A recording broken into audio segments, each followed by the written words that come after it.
I'm pretty funny looking. You can't deny that. The only thing I can't dox about you is your appearance, actually. That's true. I know what Rangi looks like only by Rangi's descriptions. Let me know when you I guys are always ready just to. assume everyone looks exactly like their avatar, so Ironically, he knows what I look like. I do. you're saying you don't look like a wolf with red eyes? Yeah, no, he's in a fursuit right now, sitting in front of the computer. No, Ah. he's just a dog with contact lenses. I actually can't wear contacts anymore. I damaged my eyes years ago by overwearing them. What did you How fall the asleep fuck in do you them or do something? that? Basically wear them for too long, for like a consistently long time, and then one very bad, like the night that broke the camel's back was a really great night out with a girl and a really great one night stand that should have been more, but what can you do? But I walked out of her house the next morning and I couldn't see. As soon as the sun hit me, like I found out later, the optician explained it to me. It's basically I've massively increased my sensitivity to ultraviolet. Ow. Damn. Yeah, You turned so into Daredevil without the extra powers. it makes the sun kind of brutal. It's one of the reasons I've pivoted towards wearing the cowboy hat, because I can't wear So contacts. you're the reason people wear sunglasses indoors. No. Well, I did used to do that, but in fairness, people did that long before me. It's not my fault. If anything, I blame Terminator 1. Yeah, that's safe. Cowboy hats are way cooler anyway. Well, it Just was ask Dave utility. Filoni. It was utility for me, and then I was like, holy shit, actually, I kind of like this. And then everyone was like, you actually look really good in a cowboy hat. And I'm like, all right, fuck it, cowboy hat man I am now. Mm-hmm. It was a simple path. Just call you Trapper But it Wolf. no. No. It's okay, you can own it because you actually are a wolf, so it's fine. The similarities between myself and Dave Filoni begin and end with we are both white. We both naturally have brown hair. We both wear cowboy hats. And we That's are three both too many. passionate. We are both passionate about the versions of Star Wars that we hold canon. I was gonna say, His unfortunately exists almost entirely in his own mind. No, unfortunately, it does. If I wouldn't have a problem with him if it existed only in his mind. That's the problem. That's why I said almost, Rangi. You think he's done? He is nowhere near done. He is going to do so much worse. There is a Dave Filoni interpretation of Rogue Squadron coming. Like, that's going to happen. That's true. He can still put Ahsoka in more things. He can, and he actually probably will, because he's mining the EU as it is. So, I mean, you could have her do the Luke quest from the Black Fleet Crisis and have her go around contacting all the different force groups. I mean, think we of will anything have the same fucking bullshit fucking hatred for her as we did with Rey, because technically Rey stole fucking Luke's task. I mean, well, no, dude, look, he and they are strip mining the EU now. Like, how long do you think it's going to be before they go, you know what? Other Sith empires is actually a good idea. We should take that. Like, that is coming. Which brings us back to what I kind of said on Max's stream. Just restart everything, reboot, start fresh with quality content. Otherwise, you're not gonna do shit. Don't bother. Ignore it all. Go straight to the old Republic and just literally start from the very make beginning half decent and shit build up. from there. Make half decent shit up. Call Michael Stackpole. Call Timothy Zahn. Call Drew Karpyshyn, and just lock the three of them in a room. That's the thing. I don't even care who you're asking to be writer, director, or anything. As long as you guarantee. Oh no, dude! You put those three. You put those three in a room together for 6 months, you're gonna get an absolutely fucking amazing Star Wars game at the end of it. No, my proposal. I'd add Aaron Alston, but he's dead, unfortunately. I think we just need. I just think we need to bring it out beyond the shed. I think we need to old yeller it. Yeah, and we choose Rey to. No. Yeah, You go super Old Republic, or you go a different section of the galaxy altogether. Now, different section of the galaxy is going to Just be hard to sell. Like, it's going to be really hard to sell even because if you nothing go into a familiar, different like fucking nothing part of the familiar, can be galaxy, there. like Like maybe that's some the bits thing. of tech The can look galaxy is familiar, but fucked. do you know what? It's not even so Old Yeller anymore because we hate it. We don't even we're not gonna we wouldn't even feel sad. It would be like if Old Yeller continued living on with rabies for like oh, 9 years. it's Jeepers Creepers or Saw. Yeah, yeah. It's anything but Old Yeller because It's like no one will be you had sad a when it you had a dies. thing, but you just kept lurching from failure to failure and kept going somehow. Exactly. Oh wait, it Let is the me, sequels. uh, guys, let me know when to get Yeah, the I audio think going. yeah, you can get I, started I'd if you say want. I'd say we should just get into the thing. Yeah. Yeah, let's do it because we got a lot All to right. talk about probably. Right. I'll do my best to and do this because it's a first for me, but whatever. Right. Yep. Everything is set. Cool. Okay. Hello, everyone. Welcome. We are doing the first ever breakdown on a show that doesn't have quite got a name yet. So we're gonna sort that out soon. But yeah, I thought in the wake of the Avengers Doomsday leaks, which came out fairly recently, and in light of its eventual release in about 4 months' time, whenever December is. That shit's still not out yet. Well, I thought Doomsday already came out. no. You'd think so. How Yeah, many years it is it? feels like it did. How Why are many we years talking is about it Doomsday without an when Spider-Man Avengers is coming out?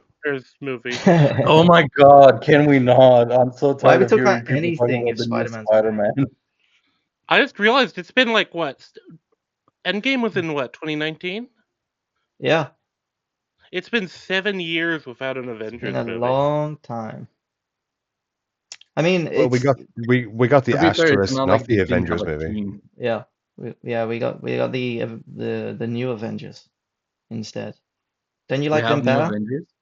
I what's Which the new ones? The Avengers? obnoxious teenagers or the obnoxious criminals? Wait, which one's which there? I don't. Dake, you have to be more specific. I think that's the point. But I mean, anyway, half the teenagers are criminals. I mean, there are very few Marvel characters left that aren't criminals, so it is difficult to differentiate. I, Yeah. for one, cannot wait to see the interactions between Kamala Khan and Red Guardian. Oh, that's all anyone is waiting for, to be honest. Yes, Who was yeah. Red Guardian again? David I'm Harbour. edging myself for that. Who But are these yeah, characters again? the thing is, Like, imagine him as a surrogate dad to the Young Avengers. I Actually, mean, I'd watch that. I would actually watch that. I take it back. Basically, fat Thor version of Captain America. 10% Marvel. 10%. Not even. Yeah, but that's the thing with Marvel, right? Because the movie we're actually talking about, to kind of bring it back around to the original Avengers, which probably is the best superhero team up movie of all time. I think. I 100% agree. Yeah, that's kind of why I picked it. It is. I think it I is the like quintessential example of bringing a universe together and making the characters work as they did in no, their but own but right. but you think about it. You're going into Doomsday. Is there anyone cares about that isn't from a previous like I don't even know universe? what characters they'll use in Doomsday. All of them, Well, there probably. are yeah, any Not character all you've of ever them. known is in Doomsday, so it doesn't take long to find one. I am morbidly So curious there's to see gonna what be they do just with Hulk's son. fucking Falcon and Winter Soldier. That's basically the only characters that are gonna be in Yeah. that movie. What do you mean No, I don't Falcon? Wait, think there's You any mean We're Captain you gonna be mean red America, man. blank. you mean Falcon 1? We have Falcon 2 now. Yeah, we have new Falcon. no. We have a new. We Oh need to my make them god. wear name tags. Yeah. I would like We to already give have a credit. new fucking Falcon. I would like to give credit to whatever writer came up with that character. By the way, Which They one? named the new Latino Falcon character Joaquin, but they refrained from calling him Phoenix. That Is was it just the that's fucking low hanging soldier dude fruit. from the Falcon and the Winter Soldier show? Yeah, he was That's like Mr. Captain America to you. you see him in I think you see him in like 2 episodes briefly. Yeah, the first ones, the soldier dude that fixes Yeah, his he's like throne on the he's table. like sergeant or lieutenant guy in the chair for a few I minutes. think Yeah. I think he's one of the only characters in that fucking show that I actually felt like, Yeah, no, he's Falcon can't now. wait to see more. He's a superhero now. Oh God. How have they fucked him this time?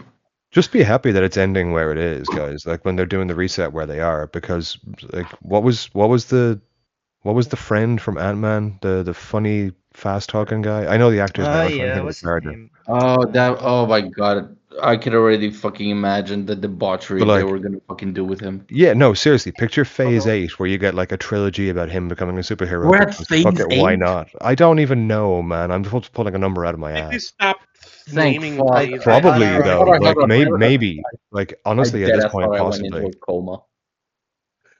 yeah, I think we unironically might actually be at phase 8.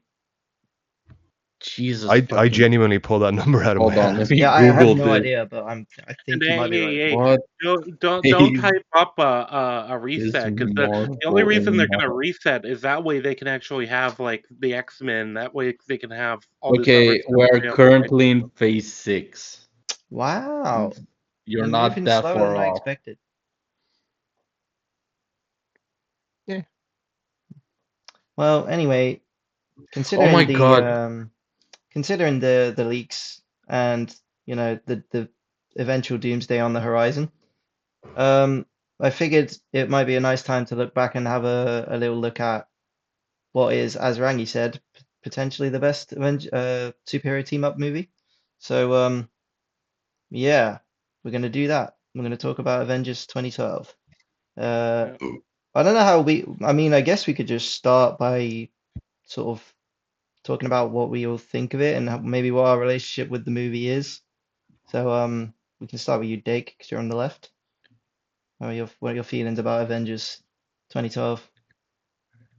You threw me off with that relationship line. I'm not sure what to say to that. I Yeah, don't. I don't know. That was me just talking. Ignore that if you want. Uh, I suppose I should be upfront and point out I was much more of a DC guy for a very, very long time. Up till actually after this movie came out. It was only later than that I went and did a deep dive in Marvel Comics. Fair enough. But yeah, it could actually. No, I nearly crossed over two wires there. It probably is the best superhero team up movie, yeah, as opposed to just has an ensemble cast, which a lot of Yeah. them devolved into later on. Guardians? Would Guardians fall Well, on I was going to say, you talking team about up? Civil War. Well, that's the I difference was between thinking more in line of Civil War, yeah. Yeah, because No, that no, is an as obvious contender. another superhero team up movie.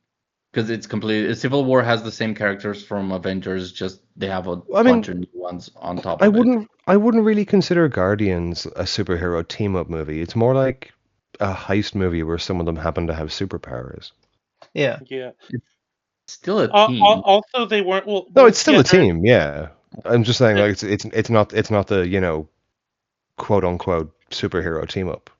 Yeah, like there's a big difference between what this does and what Guardians does, because Guardians was introducing this whole new team, and it's an ensemble team of superheroes that and they don't have their own movies. They didn't really exist in the wider like uh, Zeitgeist.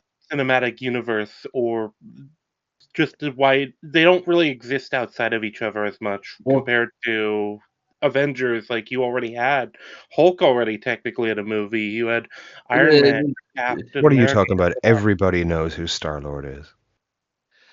That's the thing, though. The only difference between Avengers 2012 and Guardians is that half the team is already established. Iron Man, Thor, and Cap. But technically, all Because of them are somewhat established because that is the difference. Like Rangi said, all of the characters, all the main cast of Avengers have turned up in some way or another in another film, and they've come together from their separate ways and been joined together, and they made it work in a way that they haven't really done. I mean, they didn't do it in Guardians because, like you say, that was characters coming out of nowhere basically all together at once.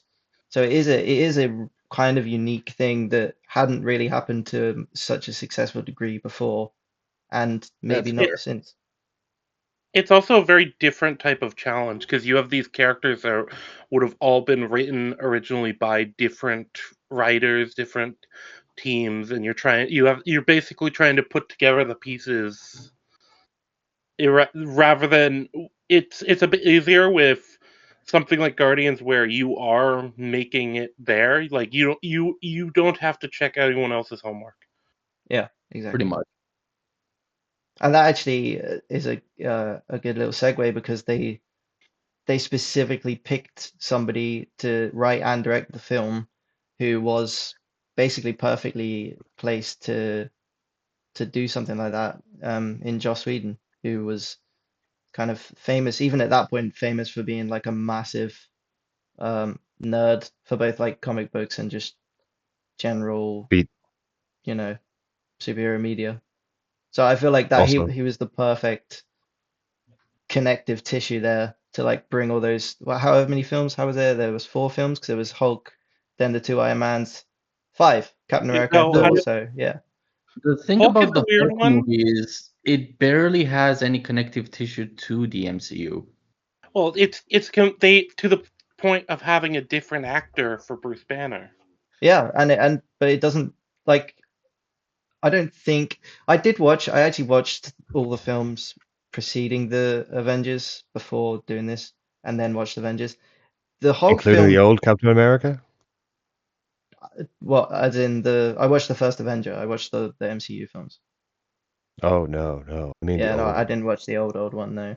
But like but Hulk does kind of stand out in a way, and not just because the actor is different, because that's an obvious kind of I take it um when you say that you mean the Norton one, not the Banner one. yeah, the Norton one, because Yeah. obviously the Norton one is supposed to be part of That's the the one MCU. that footage of him shows up on screen in Yeah, Avengers. yeah, it does, yeah. But the Like Banner besides movie, that but the and Banner Tony movie is Stark canon. appearing at the end The in Banner movie, Is the Banner canon. What movie am I saying? canon?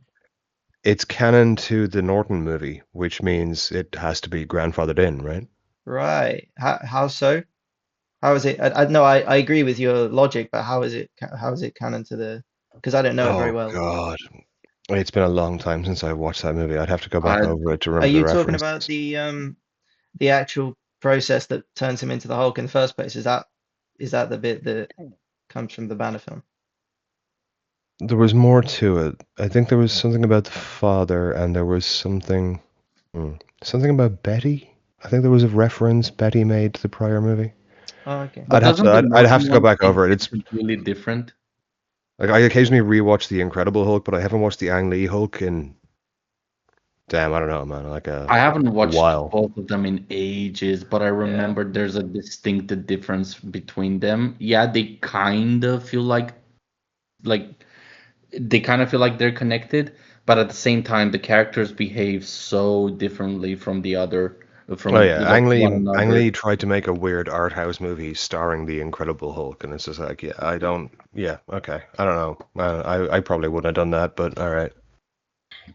See, the Norton one to me feels out of place somewhat, especially in relation to the Avengers, because it's so the characterization of the actual Incredible Hulk, as in like the big green monster, is kind of drastically different to what it is in the Avengers, where he's like a lot more uncontrolled and kind of rageful. And then obviously kind of simmers down a little bit in the fight scene at the end.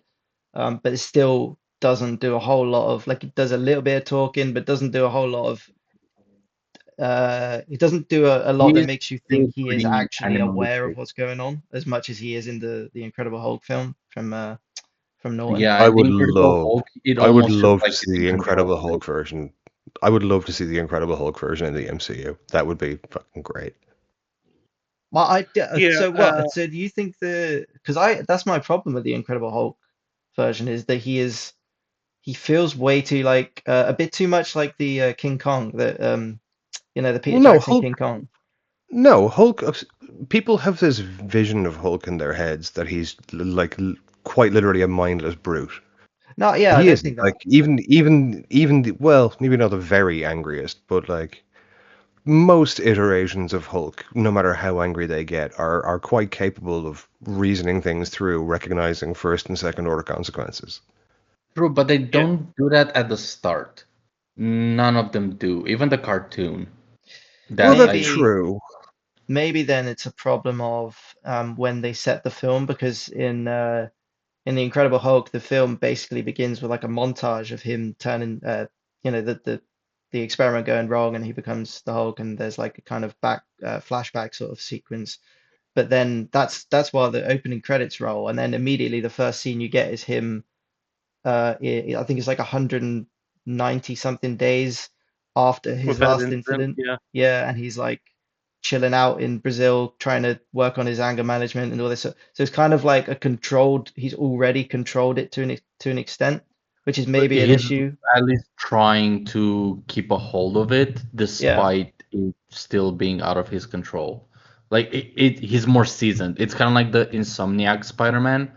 Like he's in his yeah, prime.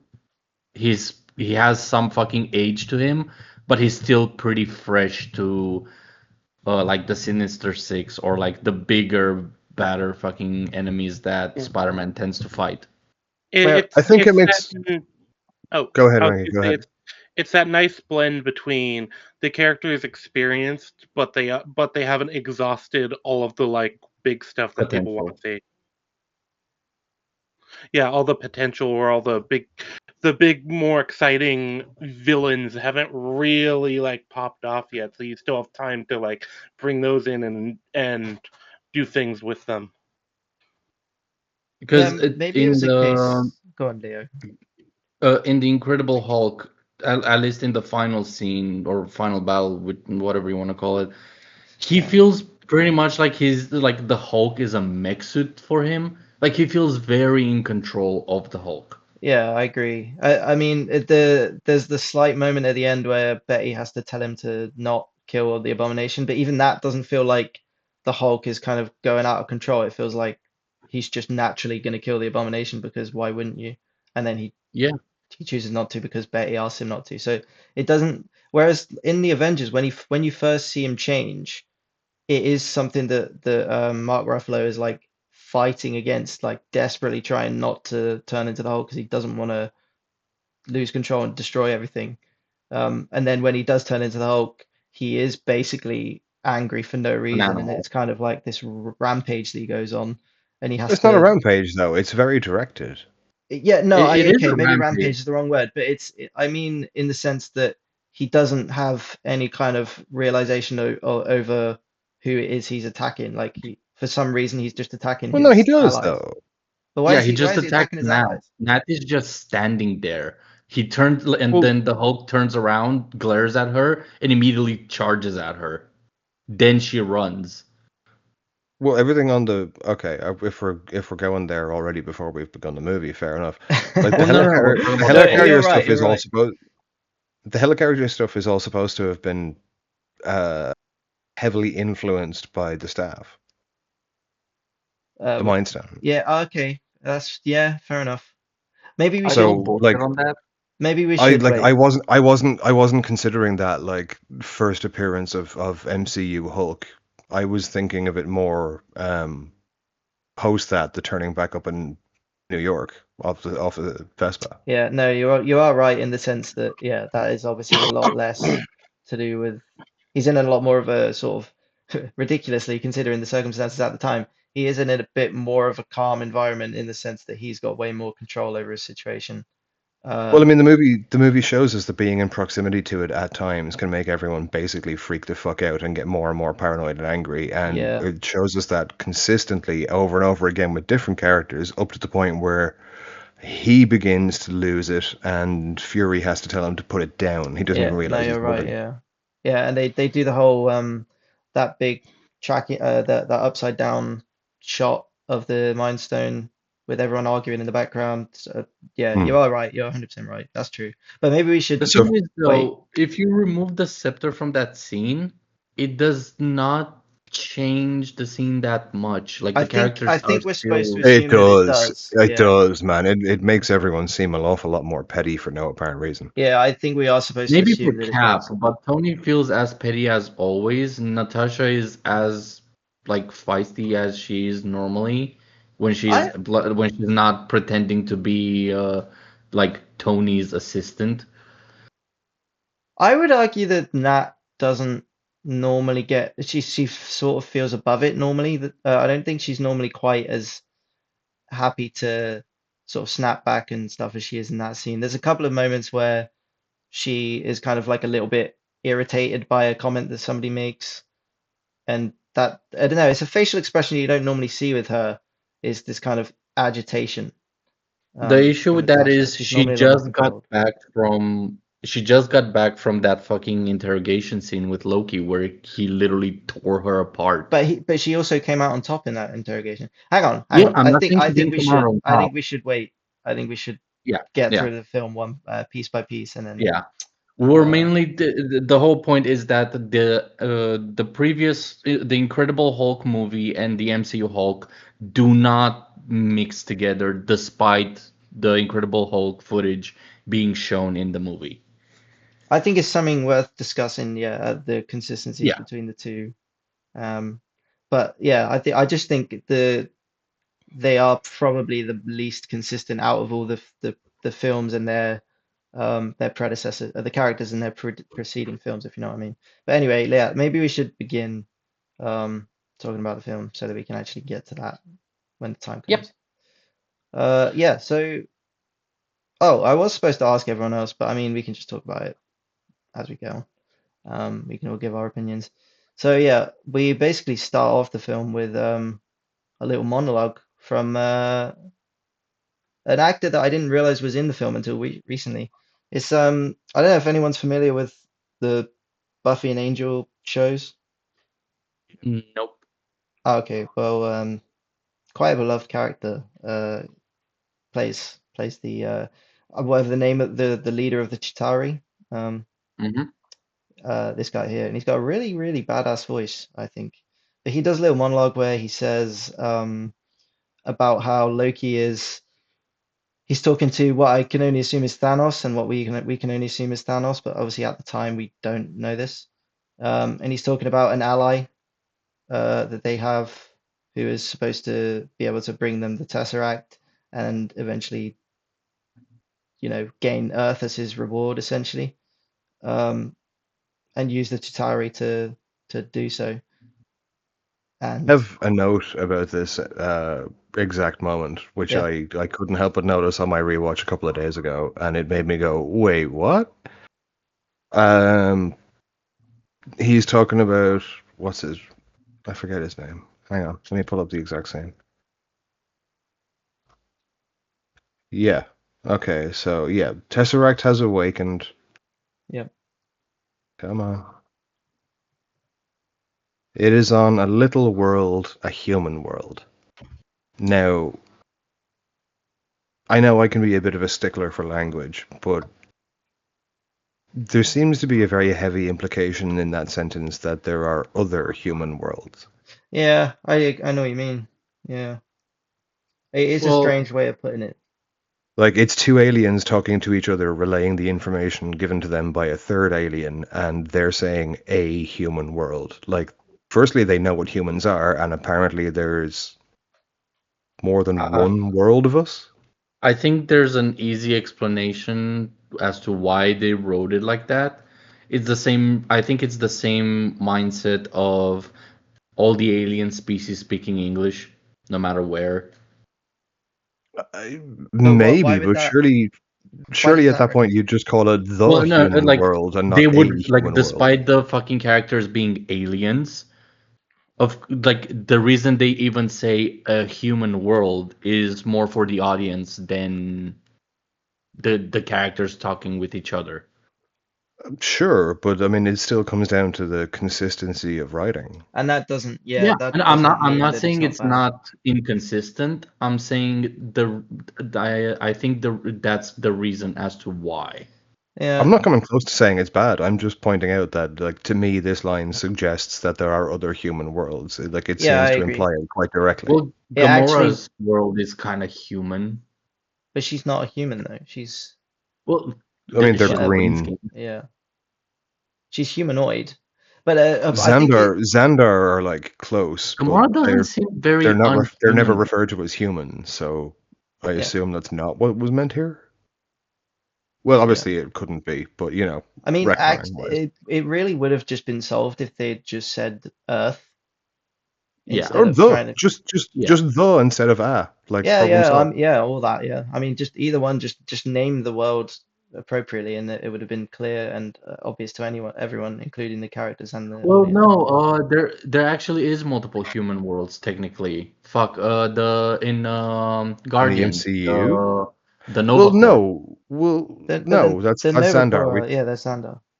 We just did that. Xandar. They're similar, but they're not quite humans. Are they not? Not all of them, because a lot of them are like pink skinned, and I think, yeah, I know what you mean. The Nova Corps, some of them are like John C. Well, Riley's Quill. character is a human, but Well, he's not supposed to be though. He's supposed to be a Xandarian. They just look very similar. could it be Like possible that there are just think like humans? Starfire. Yeah, yeah. But could it just be possible that there are humans working in the Nova Corps that are from Earth? Because I mean, then, there would be. And it Yeah, just there spread. presumably would be at least one human Nova. That would make sense. yeah, Well, the so leader and a few others are human, and they're pretty high up. So, wait, even the fucking merchant where Star-Lord tries to sell the Power Stone to is oh human. no, Yeah, he he is has been human definitely for not good. human. He's got like Uh, weird Was stuff he on his not? face. Yeah, I think they kind of try to play fast and loose with it on whether or not there are humans on other worlds or if it's just beings that look human. yeah. Or they just run out of makeup to give the extras. Now I'm gonna be a bit pedantic. What classifies as a human?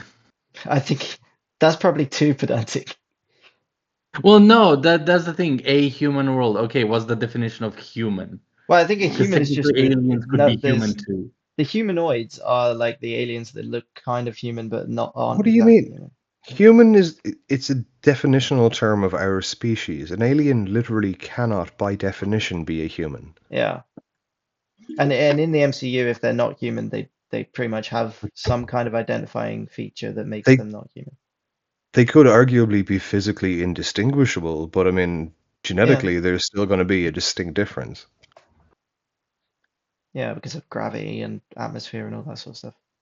But we have that on Earth already. Like some people, like some regions on Earth, people develop different traits, different bone densities, different DNA. I can't believe we've got here based on Well, Yeah. lines. yeah, it's that's why I'm kind of trying to say it's a line of dialogue that mostly is for the audience to understand that yes, these are aliens saying, "Oh, a human world," as in like it's ours. I agree. I Because just there hate. are humans on Xandar. There are humans all over the galaxy, especially because we know Ego or fuck, what's his name, the Mohawk guy. He's blue.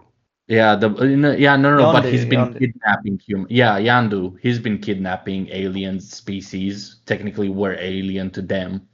Are you conflating humanoid and human, I possibly? think No. possibly. I'm saying Yandu might have kidnapped humans and just spread them around the galaxy, so it could be potentially multiple human worlds. Yeah, Yondu's pimping out Earth. Pretty much, it wouldn't be a surprise. So you're suggesting his species is actually gold? That's the thing. We don't know what they mean by a human world. Okay, well, let's move on to the next line of dialogue and talk about that for Some 20 minutes. some Uh, Stargate fan will really appreciate that joke. yeah, but yeah, so that's basically the intro sequence anyway. It's just a nice, pretty concise little setup explaining what the MacGuffin of the film is going to be and who the. I mean, it doesn't actually show Loki overtly, but pretty much shows him, and if you've seen Thor, then you probably recognize him from his armor and stuff like that. So we kind of know that Loki's going to be involved and the Tesseract is going to be involved, and then we know that the Chitauri are lurking in the wings, waiting in the wings, and will probably turn up at some point. And Champing then, at the bit, you might say. sorry, Champing at the bit, you might say. exactly, yeah, they are absolutely. And then we instantly get a cut to some kind of facility, which we very quickly find out is Shield related. I'm pretty sure the behind the scenes of this scene is that it's like a NASA facility where they do like space simulation, and that's that big room where the Tesseract is held is where they actually do like crazy stuff with Yeah, gravity simulation stuff like that. in the room with the Tesseract, there's two giant flags in the background where like under Hawkeye Yeah, or the platform that Hawkeye stands on, and one of them does say NASA. yeah, oh, yeah. That's probably one of their conditions for letting them I come think it's on. just a cover up. Like the NASA part is just a cover for Yeah, potentially uh in universe. Yeah. Before we get to it, how many of you guys have played Metal Gear Solid? A nope. little bit. Have you ever seen the end, like clips or videos or anything? The end of what? Metal Gear Solid. As in the first game? Technically the third game, but yeah, sure. No, I haven't. Right. There's a scene in coming up soon, towards the end of the scenes in the base that I'm convinced, and I will forever remain convinced, is an homage to the final chase scene in Metal Gear Solid. Rangi, you played Metal Gear, didn't you? Only 5. Oh, okay. Is this the chase scene out of the facility when The it's all tunnel? crumbling around? Yeah, Yeah. it's also a Buffy homage, and there's no way it can't be. It's like 3 years after the finale of Buffy, where he did the exact same thing. Really? I can't. Oh yeah, of course. Yeah, I know what you mean with the school crumbling. Right? Yeah, you're right. Hmm. That's Like true. it is the exact same scene. That is true. Yeah, I didn't even think about that. It's weird. There's another Buffy homage later on with Captain America, but that's kind of more obvious. Um, yeah, and then yeah, we get Nick Fury coming down on the helicopter with Maria Hill and everyone's favorite character, Phil Coulson, is greets them and tells them that it's pretty bad. It I being actually something that we're have gonna two find out. points for that scene Yeah. because of the dialogue. So they mentioned that the Tesseract has started spiking 4 hours ago. Yep. So what the fuck have they been doing for the 4 hours since, or like 3.5 hours, let's say? Let's give them 30 minutes to react. They've been monitoring. Yeah, I mean, I think it's not quite been like catastrophic levels since 4 hours ago. It's been like progressively getting worse in that time. Fair enough. But Oh why? no, okay. They specifically say that he wasn't testing it. He wasn't even in the room. It Yeah. was a spontaneous thing that happens. Yeah, wouldn't that alert you more? I think we're supposed to take it that this was the thing that alerted them. It just took Fury 4 hours to get there. Yeah, and I would say he probably didn't. He probably said like, "Oh, let me know when it gets really bad, and then I'll come." Because I imagine But if it that's If just we're spiked a little bit, it probably wouldn't be worth his time. And now that This is it's like, before they reckoned like Fury scroll and teleporting around the planet yeah, Fury. So no, yeah. let's not. No, we're not bringing that. No, we're But that's the no, ignoring great I'm that. thing. I'm I'm I'm not. I'm just saying this is before that. So like 4 hours travel time if he has to get to where I Well, no, presume no, this is meant to be New York somewhere. So let's say he I'm, was in, I'm mostly I don't know, referring to what the Florida. people in the base are doing. Like, do they not have some form of protocol? Okay, this thing is becoming unstable without anybody interfering with it. Maybe we should prepare for the worst, considering that's what the protocol for Shield is in general. I think we're supposed to assume that they kind of are. Yeah, I mean, Well, that's the thing. The Phil, like Coulson says that they have 30 minutes. It takes them 30 minutes to evacuate, and they don't even evacuate completely. Like they leave shit behind. Yeah. So why didn't you start like half an hour earlier? Well, to be fair, the evacuation only becomes like No. desperate when Loki arrives, because that's when Well, everything no, they starts. evacuate when they are mid evacuation when Fury Yeah, arrives. yeah, but it only becomes like literally they're on death's door when Loki arrives. It becomes like really unstable, Yeah, and then all of a sudden everything goes to shit. for all they know, they could have had hours Yeah, prior. and I think we're Or they supposed could to have had assume that it just seconds. wasn't this bad for like a good few Yeah. hours. That's the thing. And When a they nuclear, probably well, to give you a better equivalent, a nuclear reactor that's like stable, nobody's working on it, nobody's pushing it to make power or anything, is just running. Yeah, It suddenly spikes. yeah, That shit immediately makes everybody go code brown in their pants and okay, pack shit up, make sure everything is like ready to for containment, get everybody that's not vital out of here. yeah. I agree, but I think we don't know what kind of energy source the Tesseract is. So But They by know your own, enough.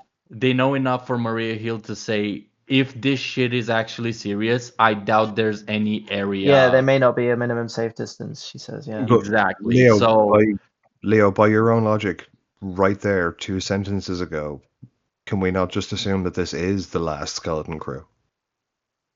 Yeah, yeah, that's also, I and mean, they it must be because they're the only ones who haven't evacuated. Yeah. and there's probably other procedures they need to follow to ensure, like for example, like with Shield, who knows what type of tech this has? If it doesn't blow and they do evacuate, they don't want stuff to get like salvaged from. That's a good point, actually. This was where they Yeah, were working on some of the Phase 2 weapons. So yeah, yeah. they would definitely have a larger security detail waiting. yeah, also the stupid part about that is Fury mentions the whole facility, this whole place is designed to harness the power of space.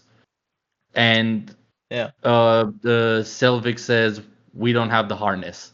Like the fuck you mean you don't have a harness? Well, because the Tesseract he says the Tesseract's an energy source, so it basically you turn the power off, it turns it back on. So that's Mm-hmm. when they've lost the harness because the Tesseract is starting to power itself up rather than being connected to whatever kind of equipment they had on it previously. That's kind of the I issue. never I never read that line that way. I always thought he was saying that we never had the harness. Yeah. I mean, yeah, yeah. We thought we had a handle on what it was doing, and now it's awake. It possibly is like an admission of their own hubris, where they previously thought maybe we do have a little bit of a harness on this, and then all of a sudden they've got like a reality check and they realized actually no, we never did. But for Well, the something question as is that powerful, like they know how powerful and dangerous this thing is. Why would you have a 30-minute evacuation plan I don't think after it's like a 4 hours that's not what they after? said. yeah, No, it's Yeah. that's not a not what 30 they minute said. plan. It's Coulson Coulson says it's said, going to take 30 minutes. yeah, Yeah. no, Yeah. he specifically, excuse me, he specifically says it'll take 30 minutes for the campus to be empty. Yeah. That's not it'll take 30 minutes for the entire evacuation. That's it'll take 30 minutes for everyone left. That's even worse. If they're How planning, is that because that's the work? thing, they're creating phase two weaponry with the power of the Tesseract. You like you would want something quicker than that. But you Because can't you it might not have 30 minutes after the first spike. But is that not why they have the larger capacity of people still on the base? Well, that's the thing. We don't know if that's the skeleton crew or not. All we know is that the Tesseract spiked 4 hours ago when Fury arrives, and that it takes 30 minutes for the whole place to be evacuated.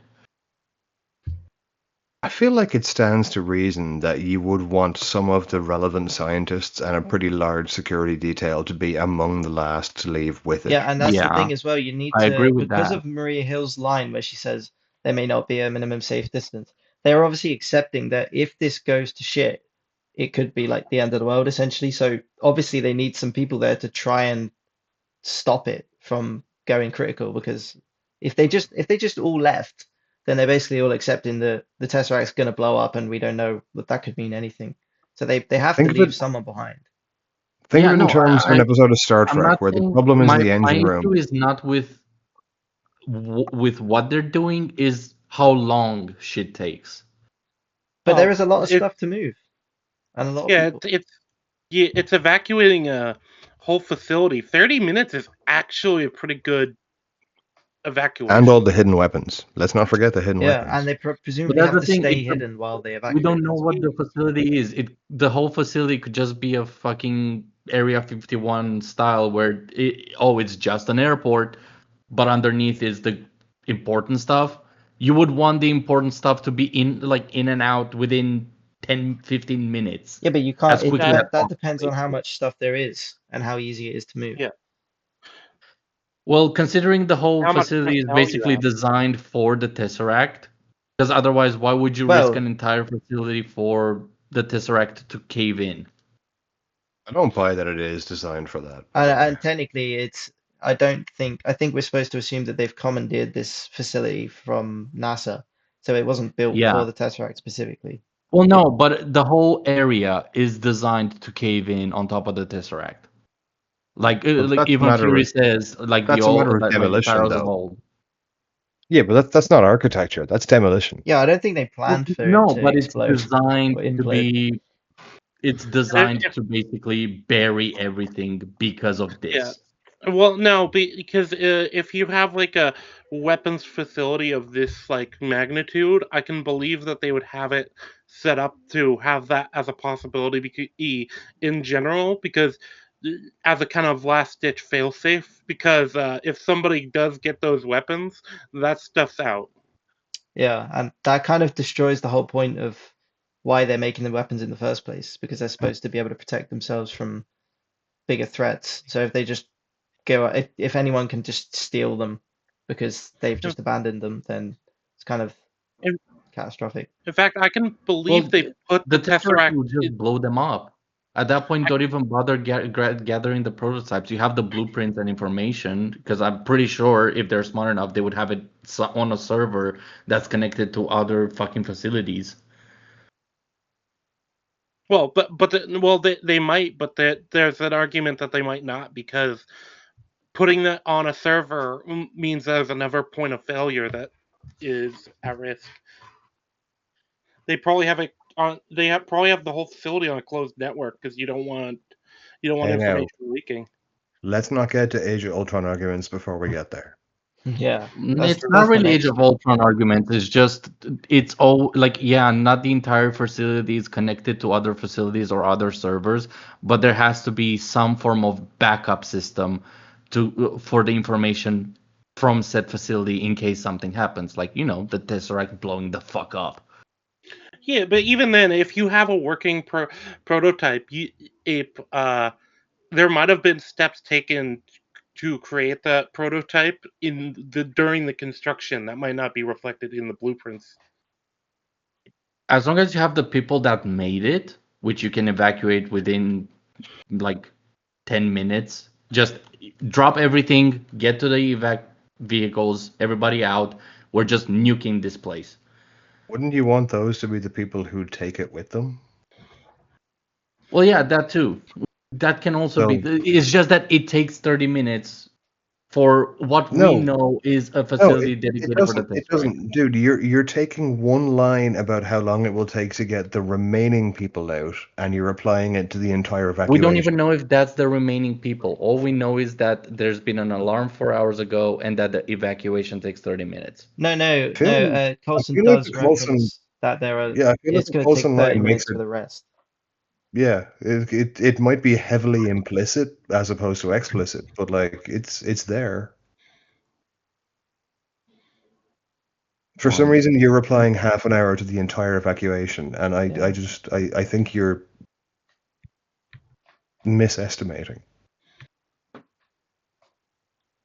Maybe we should move on to He only. Oh wait. he says evacuate hang on. I lost the line. How He long says will it take to evacuate to get everyone out? yeah, The campus should campus be should clear in be the next clear in half the next hour. 30, the next half an hour. Yeah. So it could Yeah, be so that everybody yeah, is at and work or only the skeleton crew is at work. They don't say. if it's only the necessary Well, people. literally when we enter the scene, we see they're already evacuating. So Yeah. Yes. And Yeah. campus should be clear means everyone who we can't see on screen should hypothetically be out of the building. Yeah. Where so It it like it implies the stragglers. yeah. the stragglers, the people who might have been working on something too volatile or too dangerous to simply leave behind, possibly security team, possibly people who might be involved in other measures of the lockdown that have other duties they need to do as a part of the lockdown.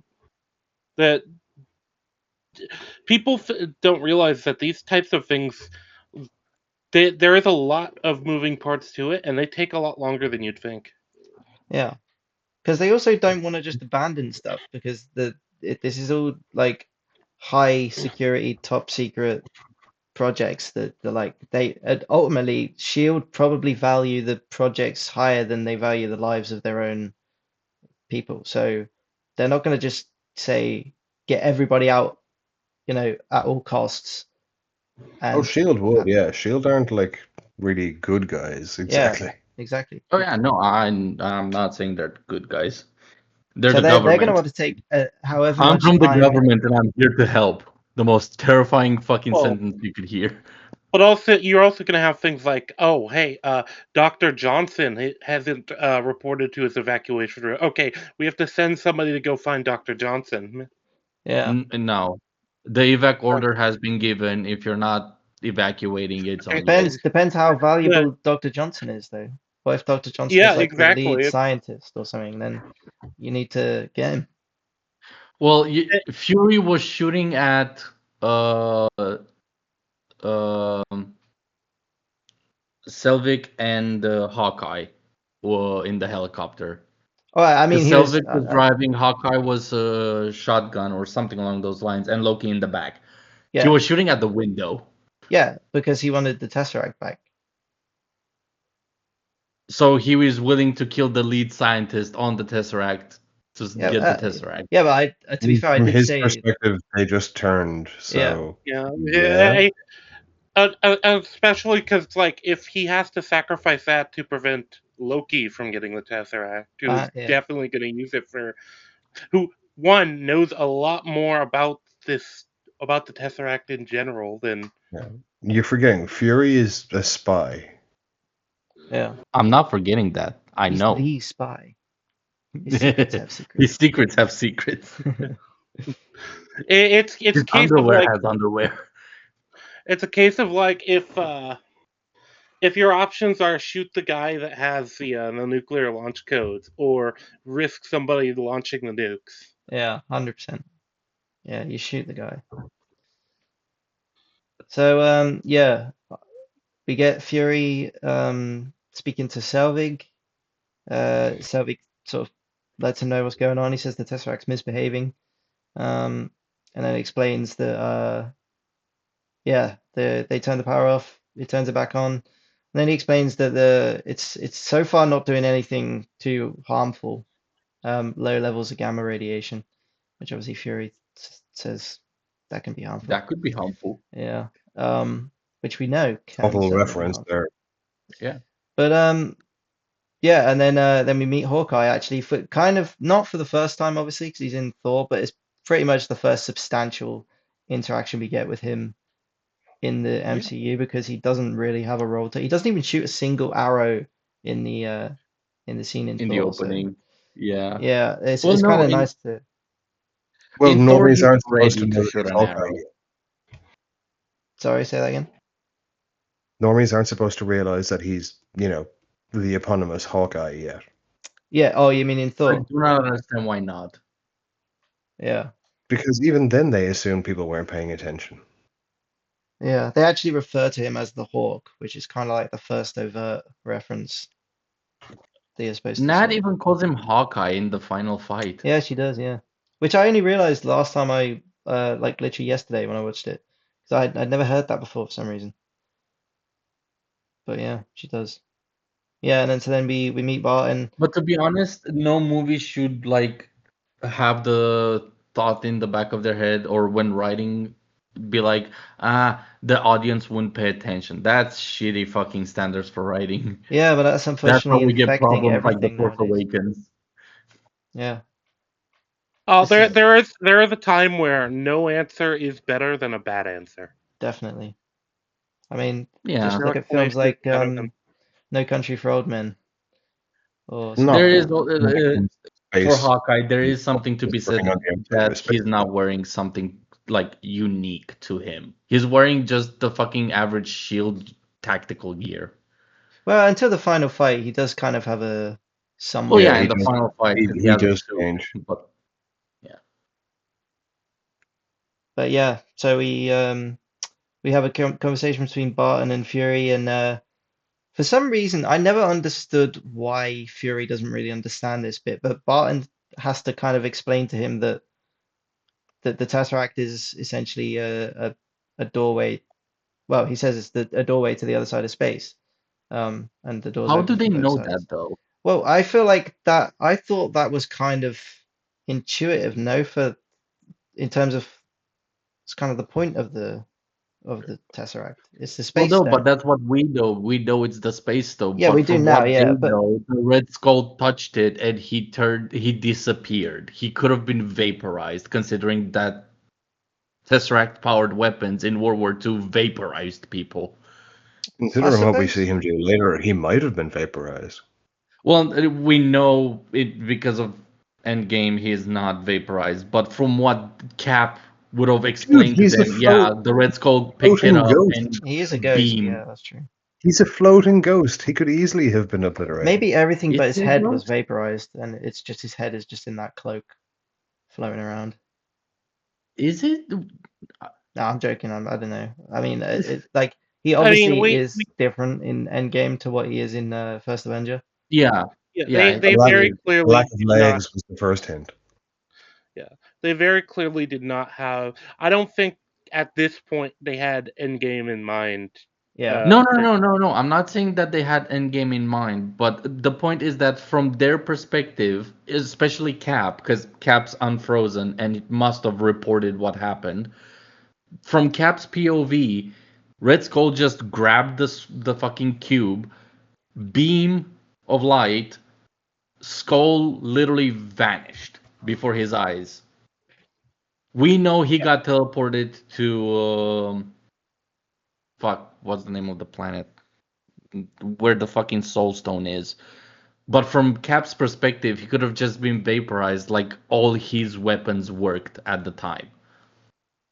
my understanding is I don't know if he because I was always under the impression he did Skull did die there and he's kind of like some kind of ghostly apparition in when he's on that planet because well He is the why guardian of otherwise why Soul would he be Stone. in yeah why Well, would he that's the be involved with the Soul Stone otherwise? Yeah. well, that's the thing. We have it recontextualized in Infinity War that the Tesseract is a casing for the Space Stone.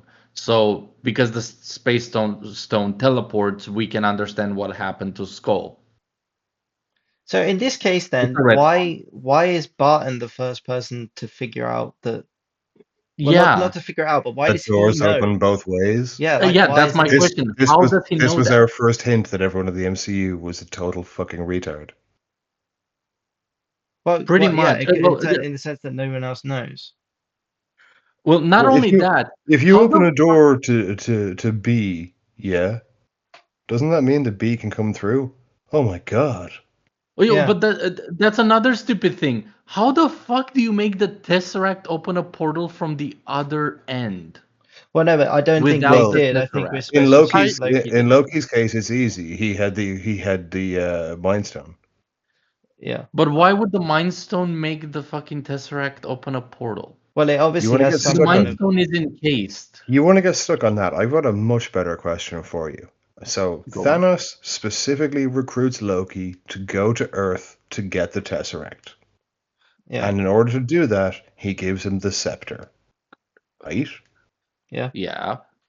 So Loki, being Loki, smart and devious as he is, must realize that one of these two items is in fact one of the Infinity Stones. Well, that depends on how much Loki I knows about don't. the Infinity There's Stones at no. all. Yeah, I mean, what the does he think the scepter is? I don't know that he knows a what does weapon. he is it common knowledge for everyone in like space that the Infinity Stones exist and It what they are and everything like It that? would. it It Or seems like wouldn't. at one point Considering they considering what we see in just Ragnarok, it wouldn't even matter. Odin has a fake Infinity Gauntlet in his trophy room. Loki would absolutely know. that's true, yeah. But that would also mean that Loki wouldn't Also, consider either of those. he But that's the encounters thing. like four If of them in Odin, his first four MCU appearances. Like to be Loki fair, is kind of the Infinity Stone expert.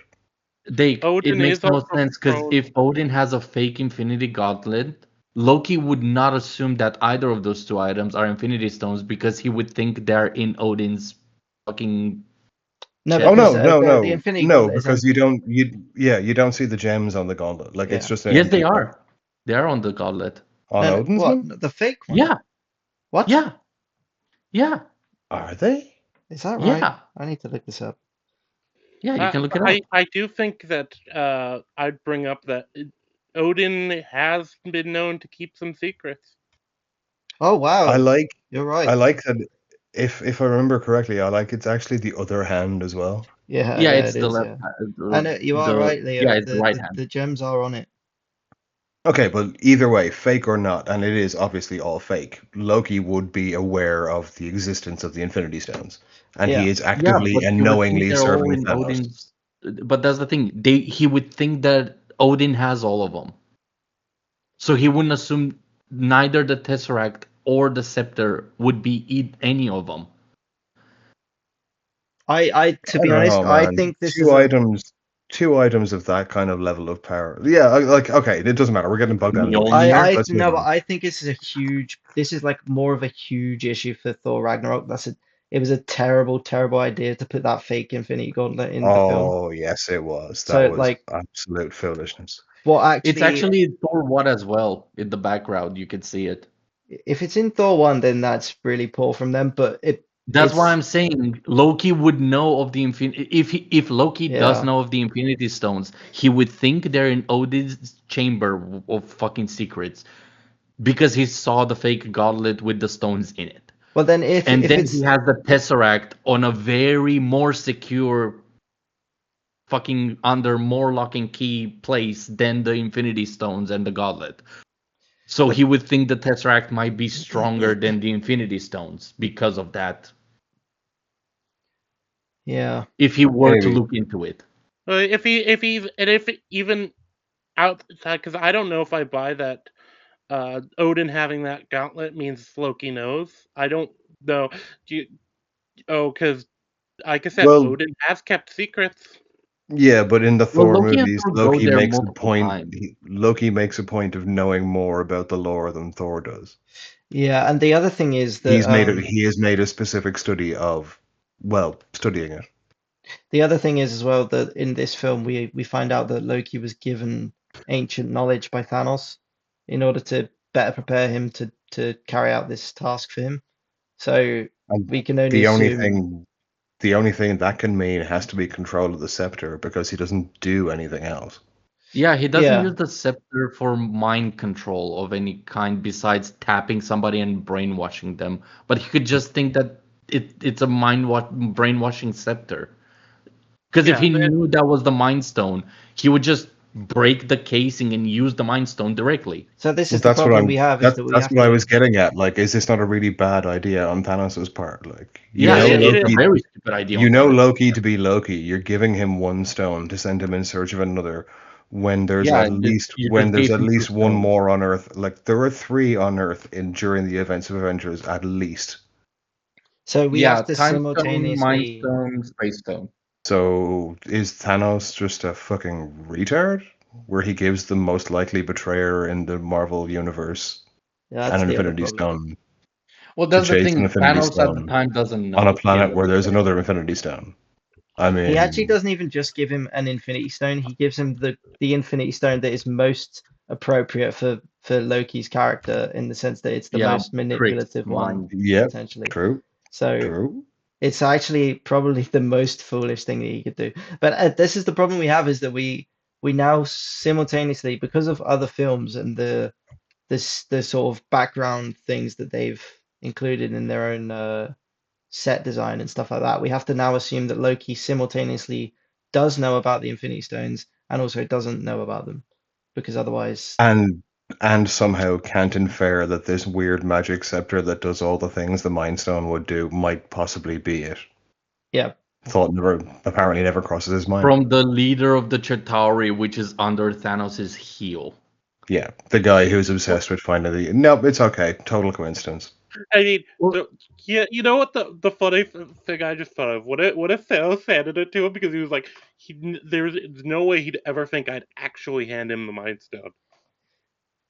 Yeah, that's a It's giant no, it's not term, an though. excuse. It's just something funny that I thought of. it would be But that's funny the thing. because it Why would, would Thanos? Hold on. Why would Thanos even consider giving the scepter to anybody and not just ripping out the Mind Stone? That's a great question. I mean, That- I think he that- probably yeah. assumes that it's the best way of ensuring that the task is Doing- completed successfully. Why? Why He can wouldn't just you no. Hold use the on. He Mind- just uses the Mind Stone and mind controls his fucking servants better. They cannot No, betray no. him anymore. No, he uses the Mind Stone to then just have the Earthlings give it to him. Yeah, like Yeah. he can literally. He And then has go the do the Mind same Stone. thing for the Power Stone and the Yeah. Reality Stone. Yeah, exactly. But The guys, only then we thing wouldn't problem have is an having Soul MCU. Stone there.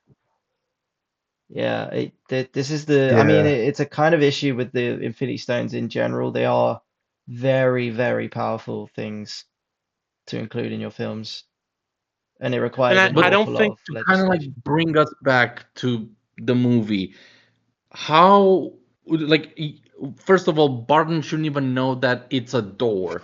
Yeah. Second of all, how do you activate the space stone that's encased in the Tesseract from the other side? Well, I think we're supposed to Considering the assume that other side can be Loki. Well, literally everywhere. you don't. Someone else does. Yeah, Yeah. I think Loki activated it, Yeah, or Loki. someone How the fuck activated did it for Loki Loki. open it? Yeah, so maybe someone else, someone activated it for Loki, as in like Thanos or the Chitauri How? guy or whatever. I don't know, but I don't think we're I supposed to think this assume the humans did. I think the simple explanation is they probably didn't have the mechanics or even really know necessarily what they wanted to do with the stones yet. Yeah. I'll be even more generous than that. Is it insane to think that possessing a stone might give you a vague intuition of where another one might be? Potentially. That is a strong inference, but that's the thing. Loki doesn't even know that the scepter is a stone. Because if Yeah, he that's the did, thing. he It would helps. do way more malicious shit. The idea helps Thanos, but it weakens Loki even further. Yeah, I know. Yeah. It weakens Loki as well because if he knew and he hasn't used the Mind Stone, he's also as retarded as Thanos. Well, Loki is pretty retarded in this movie. In this movie, no. Yeah. Well, He is I can make a few simultaneously arguments as to retarded and why, not retarded. but he's still pretty smart. I He does watched some through smart this. things. I watched through this the other night with a mutual friend of ours who isn't here, so I won't name him. But there is some evidence to suggest that Loki might be under the evidence, not under the evidence. What am I saying? Under the influence of the Mind Stone himself, at least for a goodly chunk of the movie. That would I would be interested in. Yeah, I'd like to hear what I would you. like to hear but do I assume bring we'll them get up. to the examples you're talking about. Yeah, but so far there's no explanation or rhyme or reason as to why you would be able to turn on the Tesseract from the other side, considering the other side can be literally anywhere. Yeah, that's a I mean, yeah. It is a bit of an issue. Yeah, He's- that's like me being in the middle of the desert and opening up a portal because I have a portal machine at home Yeah. and I have no remote or anything to like Are connect you me to. are you doing it while you hold one of the 6 Infinity Stones that control all of the universe? But that's the thing, I don't know I have that. Yeah, that's the thing. Does that necessarily matter? Well, If yeah, you're handed, if I if you're don't know handed, I have the key well, no, to. hear me out for a second. If you're handed Magic Stick by your new evil boss and told, Magic Stick will get you to X place and it will do Y thing. But that's not in the movie. I Like mean, they don't tell him you can control a the. Well, whole load of stuff that would have explained this movie isn't in the movie. that So technically it's is in the still a movie. problem. It's just in the form of a monologue told by another character that isn't the two that you're referring to. But that's the thing. Even in that monologue, there's no reference as to the scepter being able to interact with the tesseract. No, Well, but we do get a is reference it later on. necessarily is it necessarily the Tesseract that Loki is looking for, or is he deliberately trying to Yeah. hurt Thor and finding Selvig? Well, Yeah. no, he is after the tesseract. It's just somehow he manages to will himself to have the tesseract teleport him to it. But we do know that the Tesseract um, is can be affected by the scepter because of obviously the way that they close the portal in the end of the film Yeah, but is that's with the because scepter. Selvig put in that safeguard. Yeah, but he couldn't have possibly known the kind of mechanics of the scepter because there's no. Yeah, but Loki didn't mind control himself. Like he Could it didn't be tap himself with the scepter, did he? could No, it be but I think something with the actual cube maybe that causes that to be yeah, like that's the could thing. We that the don't know cube what the be more cube than just is. space? Yeah, that's the thing. We never find out. As far as I can remember, we don't know anything about the actual cube itself. More All we know is so, that it's a casing that turns the space stone into energy. yeah, which could So I mean, I can believe maybe there's something with the case that allows this to be possible. That's the only like explanation that I can think of that really it it plugs any of these holes at all. But even then, it's kind of shaky. yeah. A simple line that would have fixed this was apparently the every time the tesseract spikes, it has something to do with the fabric of space. I mean Because we that have the becomes theory evident of when, wormholes. but that becomes evident when Loki teleports into the room. Well, no, but that would be like a setup line for it. It wouldn't be better. Like it's not much, but it's better than Loki just teleporting him like by sheer will and coincidence appears where the Tesseract is because the Tesseract decides to teleport Loki in. He could have teleported in Thanos. Yeah, I yeah. think that line would be a bit clunky though. It would that's I think that's what they're trying to do with Barton's line where he says the doors open from both sides. That's kind of supposed to be setting up Loki obviously entering the room, but it's only slightly less clunky than the one that you just said. But that's the thing, which would bring us back to why would Barton know that it's a door? Yeah, and that's the problem. That's why it's clunky because Barton wouldn't have a clue.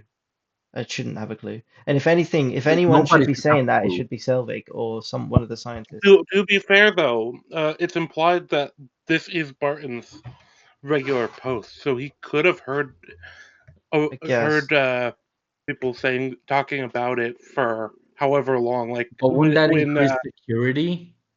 yeah, well, I mean, if you're working in a place day by day, you might not you might pick up a few things or hear a few things, and then have it. Oh wait, if it's a door, well, you can go Yeah, in if or it's out a of a door, door. anything can come through, especially if they can open it from the side that doesn't have the thing opening the door or creating the door. Well, but Cthulhu, yo. like I said, that's why I have to assume that the tesseract itself does more than just turn space stones, or just extract energy from the space stone. It has to be doing more than that. Well, yeah, of The course, case. but we know that the characters don't. And that's the thing. We're using hindsight. Until Thanos cracked the Tesseract and No, no, revealed the hang on, Space hang Stone, we on. did not know. We're not using hindsight. We're applying the retcons that the writers made to the universe. Yeah. They are This not the is a same thing. problem of the further world building that happens later on. It's not necessarily hindsight. It's information that they have It's not given at all us by hindsight. choice. It's No, it's yeah, something yeah, it's something they chose to change, and it has had this knock-on effect. Yeah. yeah. But anyway, Loki enters the room, as we've already discussed. Um, and then we get a quick little action Yeah, scene. and this is before they forgot Loki can do more stuff than just make illusions. Yeah. No, he can't. It's illusions and costume changes. What are you talking about? But yeah, Yeah, he comes in with a pretty evil looking face, and I mean, I don't think we're meant to assume anything other than he's here to cause trouble. And then obviously he causes some trouble and kills a few security guards. Attacks Barton. Well, Barton technically attacks him, and then he does the Um. first little mind control thing. But before we keep going, there is something that I have to point out because this fucks up a later scene with Loki. Okay, During the gunfight, um, Loki gets shot, and there's a force field effect, but he has like a gun wound scar over his head that gets healed in like 2 frames. really? Yes, hold on. I well, but saved the fucking Loki screenshot isn't specifically for Asgardian though. this. He's going to be more durable than a human. Well, yeah, no, I'm not saying he's not. I'm just saying keep that in mind. That scar across his forehead, right there on the above the right eye, that disappears within 2 seconds. Could we not just put that down to Asgardian healing abilities? Yeah, no. But keep that in mind because it Okay, fucks a later scene. okay. But yeah, this is when Loki does his little mind control thing on Barton's chest. Says he has heart, and so therefore he wants him on his team, I guess. And then he takes Selvig, which I can only assume is intentional because he knows who Selvig Thor. is. Yeah, and wants to obviously, like I think Leo's referenced, he wants to hurt Thor. Which is probably, I guess, it's kind of like a bonus for him because it doesn't really. I don't think he necessarily needs Selvig, but I guess he is the lead scientist on the Tesseract, so He he is the probably lead needs them. scientist. Yeah. He needs them. We could look at Um. this either way and consider the other thing to be a silver lining. I think for Loki it Yeah. makes a little difference. Yeah, it's a double whammy. Yeah. Yeah. He gets the cake and devours it too. But then we get a nice little confrontation where Fury tries to take the Tesseract quietly and sneak away, and obviously Loki doesn't let him, and says, "I still need that." And like Fury obviously kind of tries to peacekeep a little bit, but that doesn't really go very well. And then eventually we find out that Selvig finds out, sorry, that this is Loki, obviously the brother of Thor, who he knows. And then Loki kind of exposits what his plan is and why he's here and what he's sort of trying to do. I Although, won't really call it exposit because no, he I'm not doesn't saying really I'm not give saying much exposit info. in a bad way. Huh, You can exposit well. I huh, mean, fair enough. exposition isn't necessarily a I'm so bad thing. used to exposit being used as a negative. My bad. Yeah, Yeah. No, it's just that he's just kind of doing his declarative evil speech. Yeah, basically he's making the threat. Yeah. Same freeze frame on your end on the and Ant has no quarrel with a boot scene. Just try and get the close up shot of Loki's face. Yeah. I'm going somewhere with I've this. got it. Yeah, I've got it. So can you see like the kind of really reddened pitted eyes? Yeah. Is this I've your wondered. mind control? Yeah, Yeah. I've wondered since the last rewatch a couple of days ago. Like, is this supposed to be a suggestion to us that he's not entirely in control of his actions? I do definitely think he looks a lot more unhinged than he did in Thor. He Um, also acts stupider than he does in Thor. yeah, it's a lot more he's a lot more reckless and less considered. a lot more reckless, and uh, he definitely does take a lot of what's the word I'm looking for? Don't get me wrong. I'm not trying to sweep here. I'm just wondering, like, is this something that we perhaps should have seen before? Like, are they trying to suggest to us that he is being influenced? I think he's both more reckless and kind of more bloodthirsty than I remember him being in 4. Uh, Yeah, I think Definitely that's more true too. bloodthirsty. Truthfully. Yeah. wait, Definitely hold on. more bloodthirsty. Which freeze frame are you referring to? It's when he says an Uh, ant has no quarrel with a boot. yeah. Well, yeah, there's multiple expressions that he does during that Well, it's just his flammable. general face. Yeah, he's kind of upturned. I can take a screenshot if you want to. Yeah, sure. It's just because I have the movie up in the background. All right, give me a second. Right, 2 screens. Mhm. But just speaking on the actual dialogue itself, I think it's a really nice example of kind of this is pre Marvel's cheap copy of Whedon dialogue when it was actually kind of I mean, fun and cheeky and witty. that's because this is Marvel's literal copy of Whedon dialogue, Exactly, right yeah. down to having Whedon doing it. Yeah, exactly. But it's a nice characterization of Nick Fury because actually what we don't really realize is that until this point we haven't seen loads of him, and all we have seen of him, he's not really been able to express himself in the way that he does in this film, where he's kind of sassy and like sarcastic and all that sort of stuff. And it just makes him interesting and more fun to see when he The says, expression, the expression is in the chat, by the way. yeah, Yep, there it is. Oh, I'm. you have it. You have it on stream as well. Okay. Yeah, yeah. Oh, by the way, you guys can share screen because I am using Fujitech, not the Discord itself.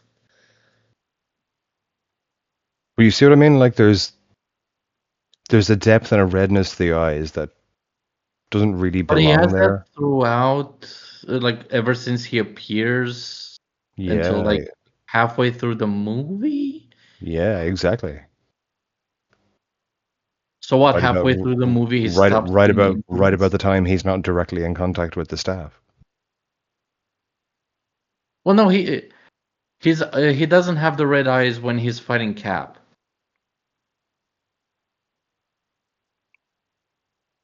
I'd have to keep a closer eye on it. But this is the one I remember from like just looking at that scene and be like, wait a minute. He just All looks right. tired. You probably don't want to look tired when you've just launched an interplanetary invasion Well, to be fair, single-handedly. it's huge. For him, this is nothing. Like he says, an For ant has no me, it quarrel was with a the boot. Tuesday. Like how exhausted, how much do you need to hide your exhaustion from an ant when you step on it? Yeah, maybe. I mean, I feel like between directors, makeup departments, everything else, like if they included this look, it's probably not accidental. To be fair, we also don't know like this is and this can also kind of explain some of the more like reckless and ruthless behavior. We don't know what happened really with Loki after he leaves, after We he is out of Asgard. we don't even really know that he's voluntarily serving Thanos. Yeah, well, yeah, he could have easily been put in a desperate situation. He could have been threatened. He could have been mind controlled.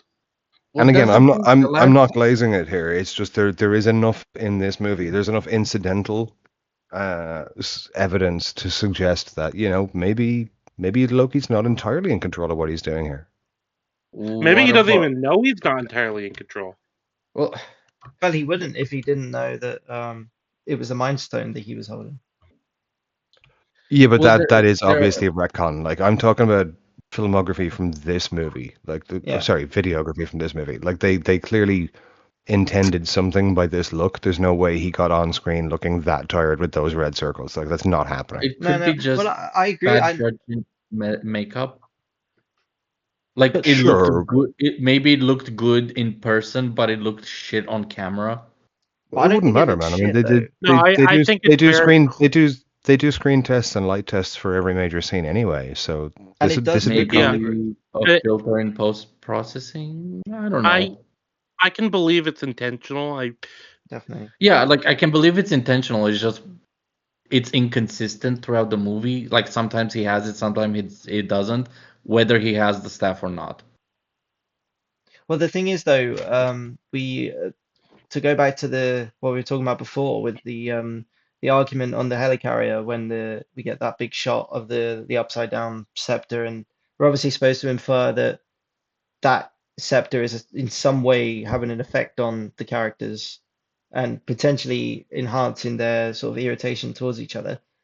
That is I within think it the only confines of the strengthens. script.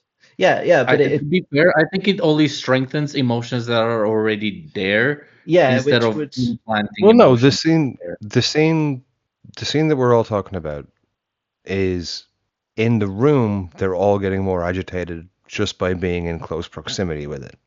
Well, yeah. no, there's Banner, conflict no, hang already on, in the hang on, room. no, I know, but they're getting more agitated, is what I said. But hang on a sec.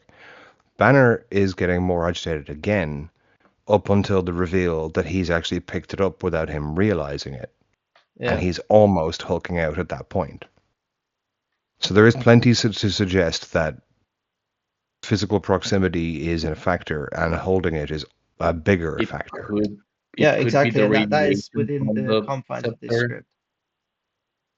So it doesn't So rely I, on retcons later on. I don't see any reason to think that that wouldn't apply to Loki as well. Exactly, that's my point. Yeah, I'm trying to appeal. Yeah, I think it appeals to your point about the way it might be affecting Loki himself. The reason why I'm saying it's inconsistent is because there are scenes like Loki in Hulk's cage when he's being interrogated by Nat. He still has the red eyes, but is not in proximity of the scepter. Or like there's a lot more shit Well, between him and the scepter. And yeah, but then you he's have the he's scene only where just been separated from it though. Yeah, I think you can assume that he's been because he's been separated holding for it a for so while. long. It's like the One Ring. It doesn't just because you put down the One Ring doesn't mean all of a sudden it doesn't affect Like you I was anymore. saying, you have that where he's separated for a while and he still has the red eyes. But then you have the scene where he has the scepter in his hand, bashing people, and he doesn't have the red eyes when he's taking or he's scanning the eye of that German dude I don't to think we get need. the. I don't think it's about necessarily staying like red eyes means he's being affected by the Mind Stone. I think it's just like it's supposed to be a visual um, hint towards the idea that maybe the the scepter has affected him in some way because he is, like we said already, he is generally more. I think Rangi said he's more bloodthirsty and more. I mean, Loki that we know should be more calculating than Yeah, this. he's way more emotional and way more like rageful than he was in I would Thor. say that's because of the end of Thor 1 more than anything. I don't know that it would change him in the way that it does, though. The end of Thor 1, he is like defeated and betrayed. He doesn't Isn't it? necessarily Not feel, really. Isn't it No, supposed no. to be like a year and a half between that and this? yeah, That's the yeah, thing. something like At that. the end of Thor 1, both Thor and Odin are holding on to, well, Thor's holding on to Loki's spear, Yeah, and Odin's holding on to Thor's leg. yeah, And they both want Loki to be back. It's just they're yeah, both saying you were trying to do this the wrong way. And he just lets go of the spear, yeah, because he despite feels Thor saying, betrayed. no, don't. Yeah, but he feels Well, betrayed and he feels like let down and pushed out and sort of which alone. would So I which don't think would it lead make to his rage now, or like anger and like thirst for revenge. to But an that's a extent, but I feel like he looks unhinged here. He doesn't just look rageful. He looks like insane. Well, he's been alone for a year and a half, or for how long we know. We don't know because he just falls into a void, and that's the last we see of him until now. So God knows what he went through. Yeah. Yeah, that's kind of where what I'm thinking is the idea. It's like basically like he probably has been going through a lot of like hardship. It wouldn't surprise, and I think he very much looks like somebody who's struggled with sleeping and stuff based off just the look on his face. He has apparently been living on an asteroid with Thanos and henchmen and no one else. Yeah. Oh yeah, yeah. I think I I could imagine that'd see. be fairly stressful. Yeah. I don't think you need a scepter or that has a mind stone hidden in it to look this exhausted in a part of space that barely has light. All right, well, I think we've pretty much exhausted the Yeah, depth of this speaking of conversation. exhausted. Yeah. Yeah. Let's move on. Three of us are like maybe, and one of us is like probably not. So Yeah, yeah. let's just move on. Yeah, fair Yeah. enough. So Loki says that he's here to free the human race from freedom, and he says once you accept that in your heart, you'll know peace. And then Nick Fury has his nice little Whedon line where he says, "Yeah, you say peace, but I kind of think you mean the other thing," which is pretty funny. And basically, yeah, that's when Barton talks about how he thinks that, well, he knows that Fury's trying to bury them by stalling and hopefully killing all of them and also not letting them have the Tesseract at the same time. So then they shoot Fury and the escape sequence begins. That's kind of the Uh, interesting thing with the mind control. It's very clear. It's not just like you're not just like a puppet. You are active. You are actively doing things in the best interest of whatever you're mind controlled to do. Like Yeah. Yeah, it's very it different. is quite unique in that sense, or at least not traditional. It's kind of they all still Yeah. th- have agency to an extent, but they there have their there motivations are is different.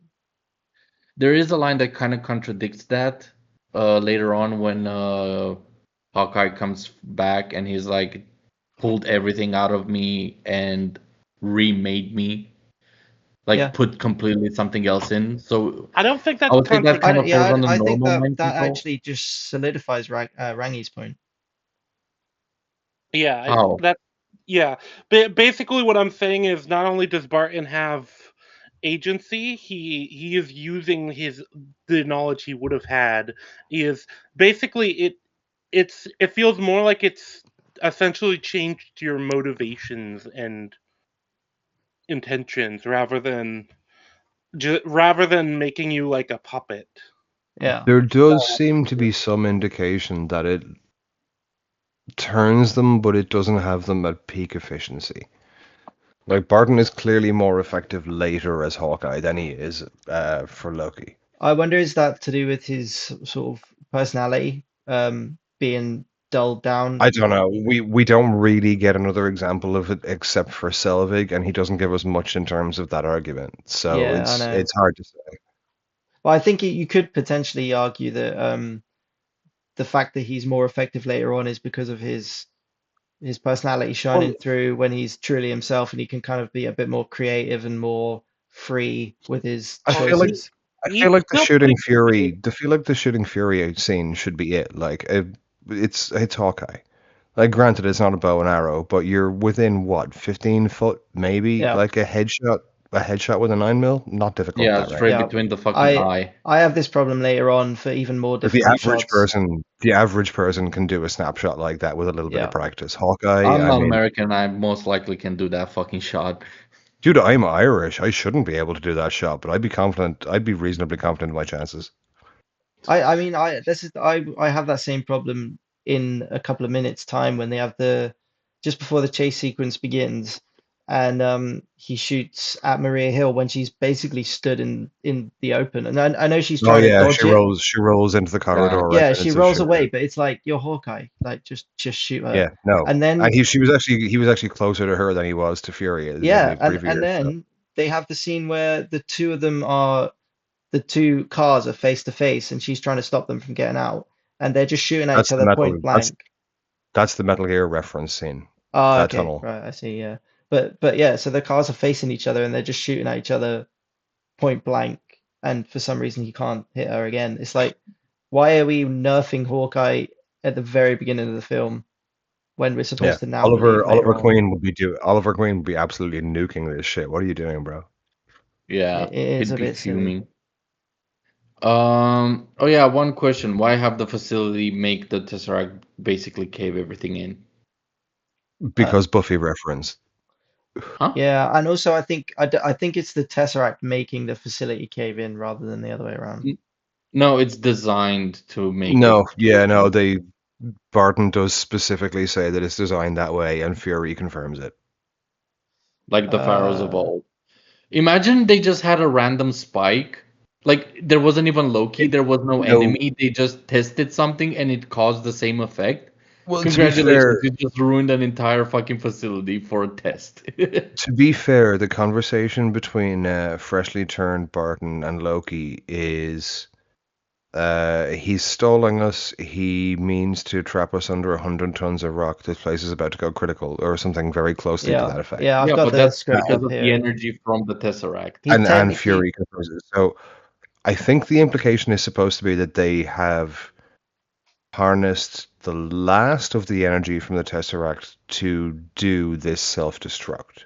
Well, no, the Tesseract goes off, Loki's there, and they show the energy from the Tesseract basically building up in that yeah, bowl of a ceiling.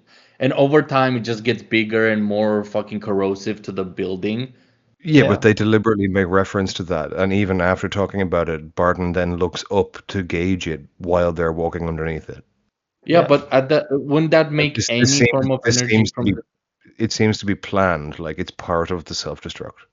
Well, yeah, no, yeah, it is part of the plan to self-destruct when the Tesseract does like shoots a wave of energy and it builds up in the fucking bowl dome roof.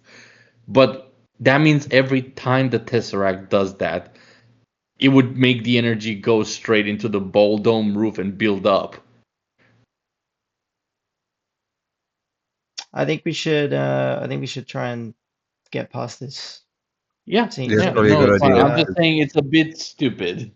Yeah, no, I agree. But we'll go to the car chase because there's a little bit to talk about there.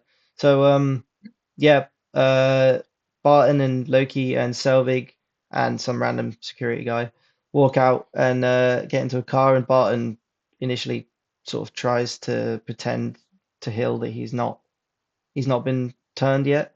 But it doesn't last very long because Fury gets on the radio, and then Maria Hill starts chasing them. So that's when we get the Buffy reference, obviously, like you were talking about Dake with the collapsing building, the car driving out.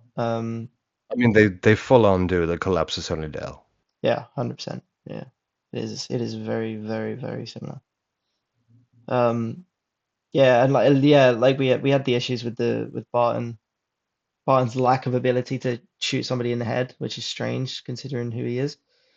But then, yeah, eventually I think we actually get a little shot of Agent Coulson telling a load of soldiers to just leave the equipment and just get It out. was a bunch of scientists, but yeah, basically he said, "Fuck it, let it go, Yeah, just which is quite run." nice. I think it's a really good Yeah. moment just for Coulson because he gets a few of them and he's had a few already in other films, but I think it's just nice for the payoff that we get for him later on that we get to see him being a nice man so that we all feel more attached to him um, later. I do. I'll when we get there, if we get there, Yeah. I'll point something out. But yeah, and then obviously Fury somehow manages to escape, even though I mean he gets out through the roof, doesn't he? So I guess Well, no, no, the helipad is at ground floor, I right agree with above the dome where yeah. the explosion okay, is, which yeah, is a bit okay. stupid. It Why Oh, would is. you have Yeah, a okay. helipad right I've on just top of the rewatched that. fucking crumbling place? I've literally just rewatched that scene on my end, and it's not only that, but if you, I'm not going to suggest doing it now, but if you have a memory of the end of Buffy, Coulson for the collapse scene basically gets the Xander seat, and even pulls a couple of the same expressions. Is this when they're running out of the school and Yeah, trying to collect everyone up? Yeah, yeah, well, more looking out the back of the truck, but sorry, the back of the school bus. yeah, yeah. I know what you mean.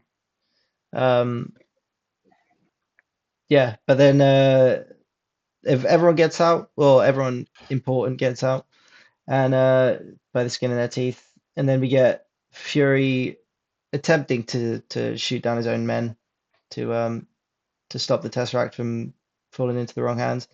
And then Loki shoots down his helicopter, and he does like a pretty badass like forward roll front flip out, and somehow is unscathed just because he's Well, Well, we know from later movies that momentum doesn't affect Fury. yeah. and actually, that is the fucking training the SAS did back in World War II. What, they actually blew up helicopters just so they could test No. Tony Like No. no, when you I could actually believe that, to be honest. out? so what the SAS did was they were in the back of a truck, and what they did was they would jump forward, so all the momentum that they were gaining from being in the back of the truck was basically being negated by them leaping forwards for a roll. Yeah, no, I mean it makes sense theoretically. It's just I would So the expect same him. can be technically the same can be applied with a helicopter. Like like if you're going down like There's 5 meters per second and you jump 3 meters per second up, you're only going down 2 meters per second, dampening the damage you would Yeah, take. yeah. there's certain ways you can fall that will Also, the minimize. helicopter is not that high up. It's not like he's leaping from cap level fucking parachuting. Yeah, no, you're right. Yeah, I mean, it's not a Halo jump. Yeah, I can believe somebody li- could reasonably fall from that height, and if they know what they're doing and they know how. yeah. Uh, Especially the spy. it's the spy. interesting too because this whole sequence it really is. We've obviously seen Fury before, but it's our first time ever like really seeing him in action. Yeah. I think it's a really, really cool introduction, proper introduction to him, and like not even just him physically and in the action scenes and everything, but his character all in all, and the way he speaks and the way he leads and the way he Yeah. You can plans things clearly and see I you would could say the clearly see why introduction, the the scroll that's acting as him right now is in the oh, position he's in. don't. That is not a thing right yeah. now. I'm not fucking giving that even a bit of fucking leeway. Don't ruin Fury even more. That's No, a no, good it's point. He's already had experience with an Infinity Stone. But I will say that the end credit scenes with Tony Stark is the perfect introduction for Fury. He's just there, blending in with the darkness as a spy, knowing everything about Tony Stark and everything that he needs to do. That wasn't in the initial theatrical release, by the way. That was added later. No, but I would still say that is the perfect introduction to have for Nick Fury. He's like uh if he was like sitting in the chair, laid back, having a sip, waiting for Tony to walk in, and he Yeah. already knows everything about Iron Man and the suit and everything. Like that is a spy move.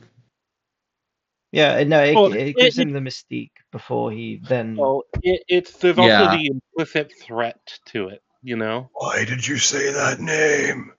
Huh? There's an implicit threat to Mystique. uh It Oh, was not intentional. there's an implicit threat to Nick Fury is already there, like in Tony Stark's house Yeah, without his security at all having been triggered. and I well, think we Tony all even know looks from at it. Iron Man 3, Tony Stark has shitty security. But There is yeah, no then way we're getting through this whole movie tonight. no way, we're not doing it tonight. But I think No, we're not even done. Aw. We're not even done with the first 10 minutes. generally We're a little over 2 hours in, Well, to be fair, including a I little don't bit have of any off. points to make for a good while. we're about to It's, complete the prologue, so we're we're making so fucked. progress. But yeah, so then we get obviously Loki gets away, Fury's downed, and yeah, we get a little radio conversation between him, Coulson, and Hill, and they basically just discuss the next steps, and then we get Coulson saying, "What do we do?" And then we just get a nice little shot of Fury being contemplative, and then the Avengers title thing. Yep, and is this the first time we actually hear the actual Avengers theme? I think so, yeah. I think yeah, it must I be believe it definitely is. in its entirety anyway, or at least in its the main sting. Yeah, that it is That's the pretty first good. time. Actually, Yeah. no. I think the first time we hear it is at the end of the first Avenger. Oh, That wouldn't really? surprise me. Yeah, that would make I sense. think so. I might be misremembering, but I kind of recall when the fucking the text on screen appears with Captain America will appear again in the Avengers.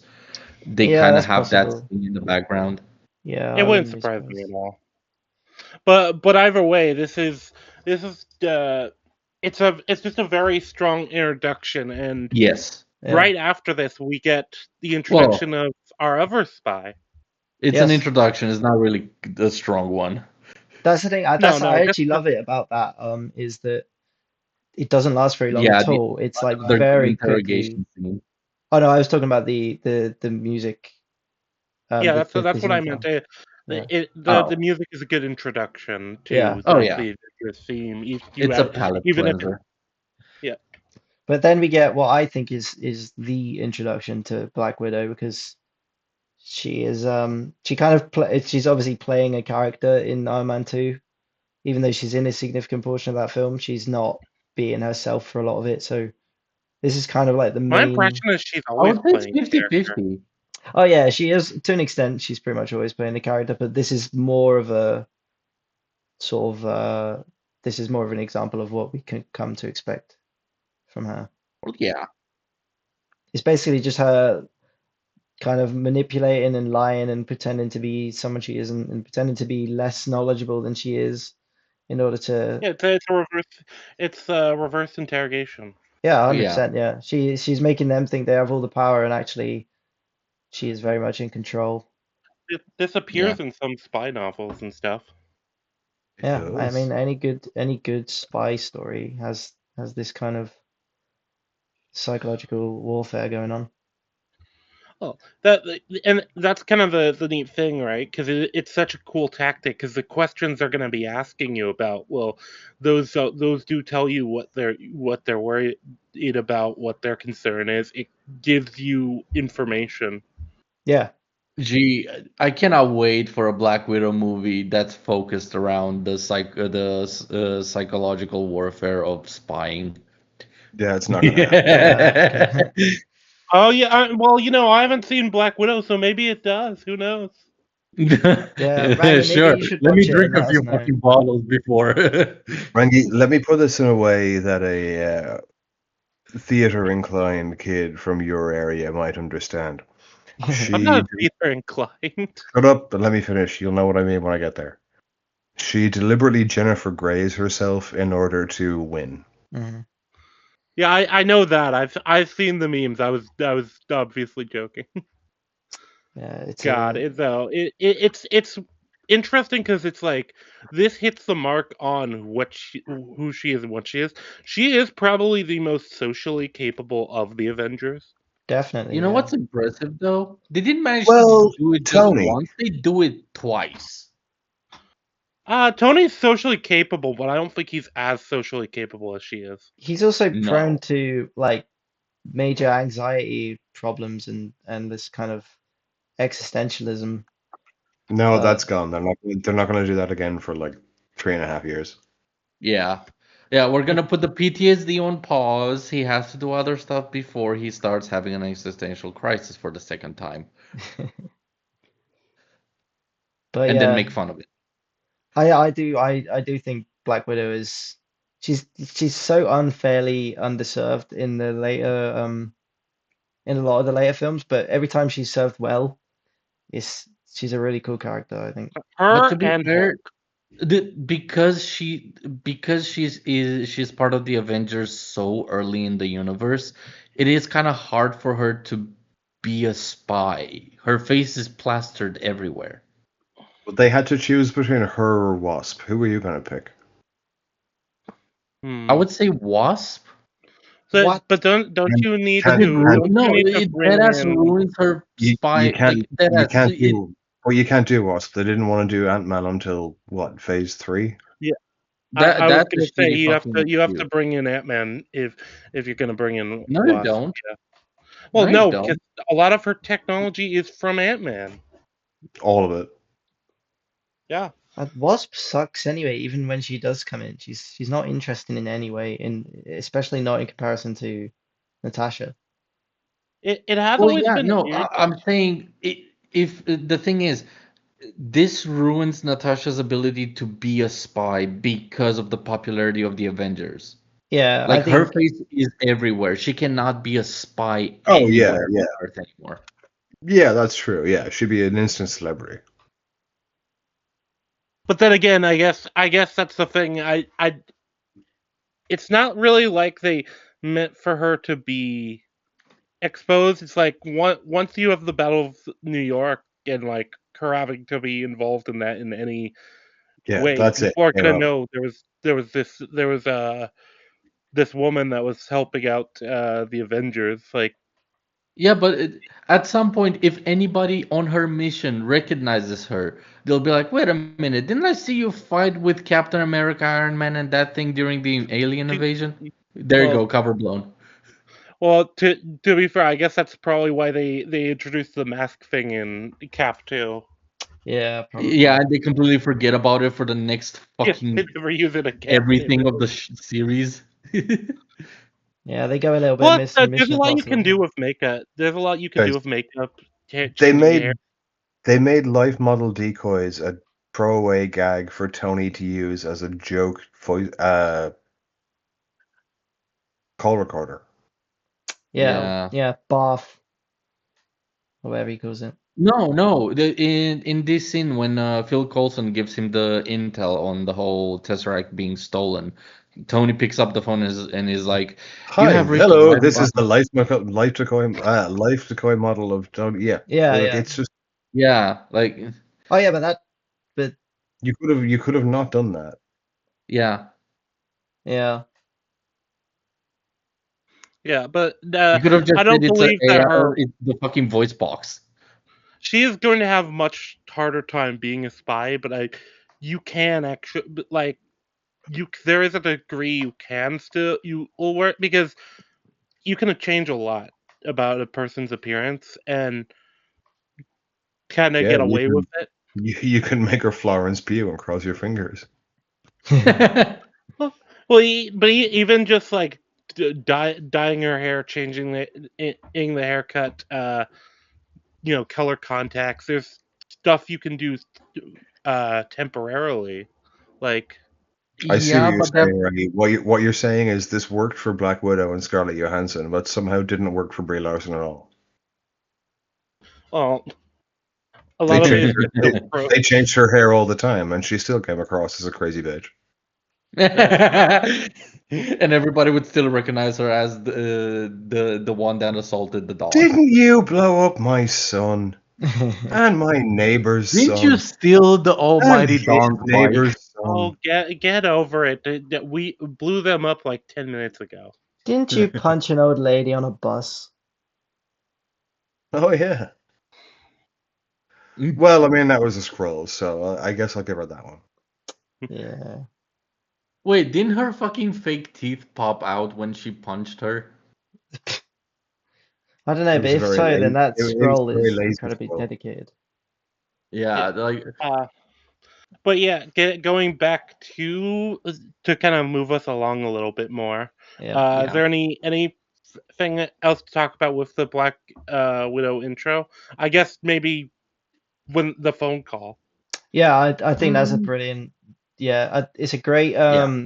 contrast where she just immediately switches, where she goes from being like fully focused in the job, pretending to be this kind of helpless, just another pretty face, as the guy says, and then immediately, as soon as she realizes that Barton's been compromised, um, and actually it's not even before, it's before that, isn't it? It's when Coulson goes on the phone, she's like fucked off with him I'm immediately, working. and she's The like, "What the hell fucking are you war. doing? Like, why are you ruining my, my Yeah, espionage or whatever?"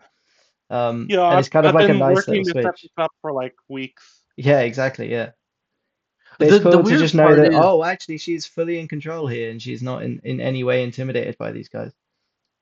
but actually, it is pretty weird that the fucker knew that she's a Black Widow. Well, she's like, that's yeah. Yeah, that's true Well, actually. I guess how why? does Loki know about Dreykov and his daughter? No, no, through Barton. Yeah, Oh yeah. yeah. Oh Uh, yeah, okay, and yeah, fair enough. he literally says Barton told me Yeah, everything. To be fair, this Russian guy obviously he refers to her as the Black Widow, but then he obviously doesn't know enough about her because he says, yeah. "Oh, you're just another She's the pretty Black face." Widow. Like, You should be shitting your pants. yeah, but like he obviously doesn't think that the Black Widows are much to write home about because he calls her, "Oh, it's just another pretty face." Like he's obviously not intimidated. Well, Um, he does mention that, oh, this is what passes for a Black Widow nowadays. Like, so he knows how deadly and fucking terrifying they can be. Why would you fucking assume otherwise with this one? Well, well, maybe, there's a difference between hearing about something and then when you experience it, it's easy.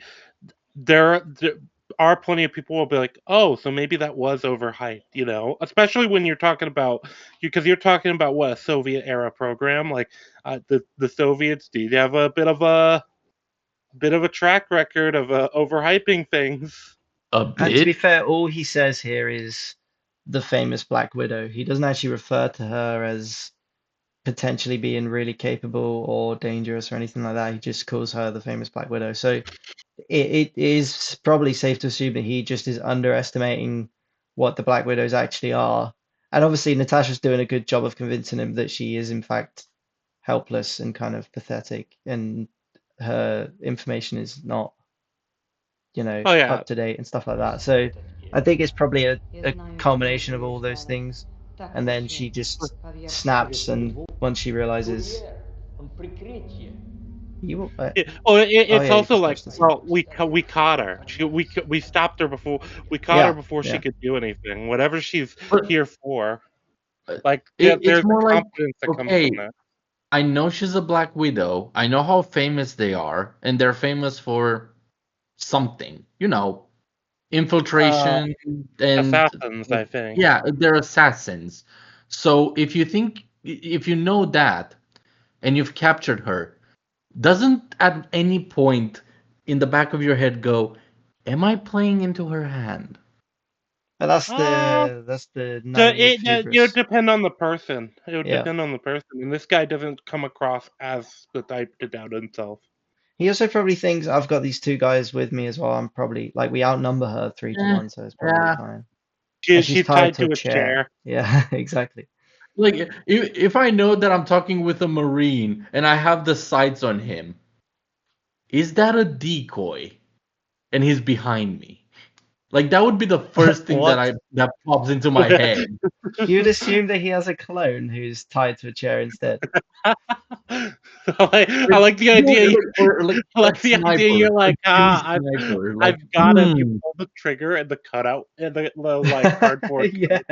it's just it's like a bunch of fucking leaves and like branches wrapped up in his fucking coat or something, It's and he's just a already yeah. behind me with a knife. It's just like a blanket with a pill wrapped around a pillow and like a a wig or something on a watermelon, and that's what Yeah, you completely like, fall for it. hmm, I'm f- I got my sights on Chris Kyle. Something ain't right. but then again, you could think, oh, I got lucky, Yeah, I mean, because that does happen.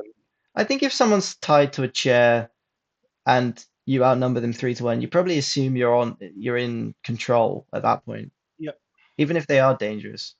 Aren't Black Widows famous for like being almost as effective at destroying governments as fucking Winter Soldiers? Well, Uh, that's that. Yeah, Because but they're technically the Russian equivalent of that program. well, the yeah. Russian equivalent of that program was what would have been. Well, it depends. I think in the comics, the idea is the Winter Soldier was I was the gonna say Russian he speaks Russian program. in the Civil War and probably in Winter Soldier as well. And that's another part, confusing part about the MCU. Is the Winter Soldier program German or Russian? Yeah, I always got the impression the idea was it was uh it was Russian. But most of it is done by Zola and Hydra. So Which you're is like, German, yeah. Yeah, like what? Maybe he is German and he speaks Russian because he has to speak multiple languages. Yeah. Anyway, let's we'll Yeah. move on. So yeah, we go to a nice thing about this scene as well is that obviously we get Natasha being all pathetic and kind of playing up to it at the beginning, and then she goes from that to being irritated, and then she goes from that to being really focused and like determined to just get rid of these guys and move on. All right, I gotta go.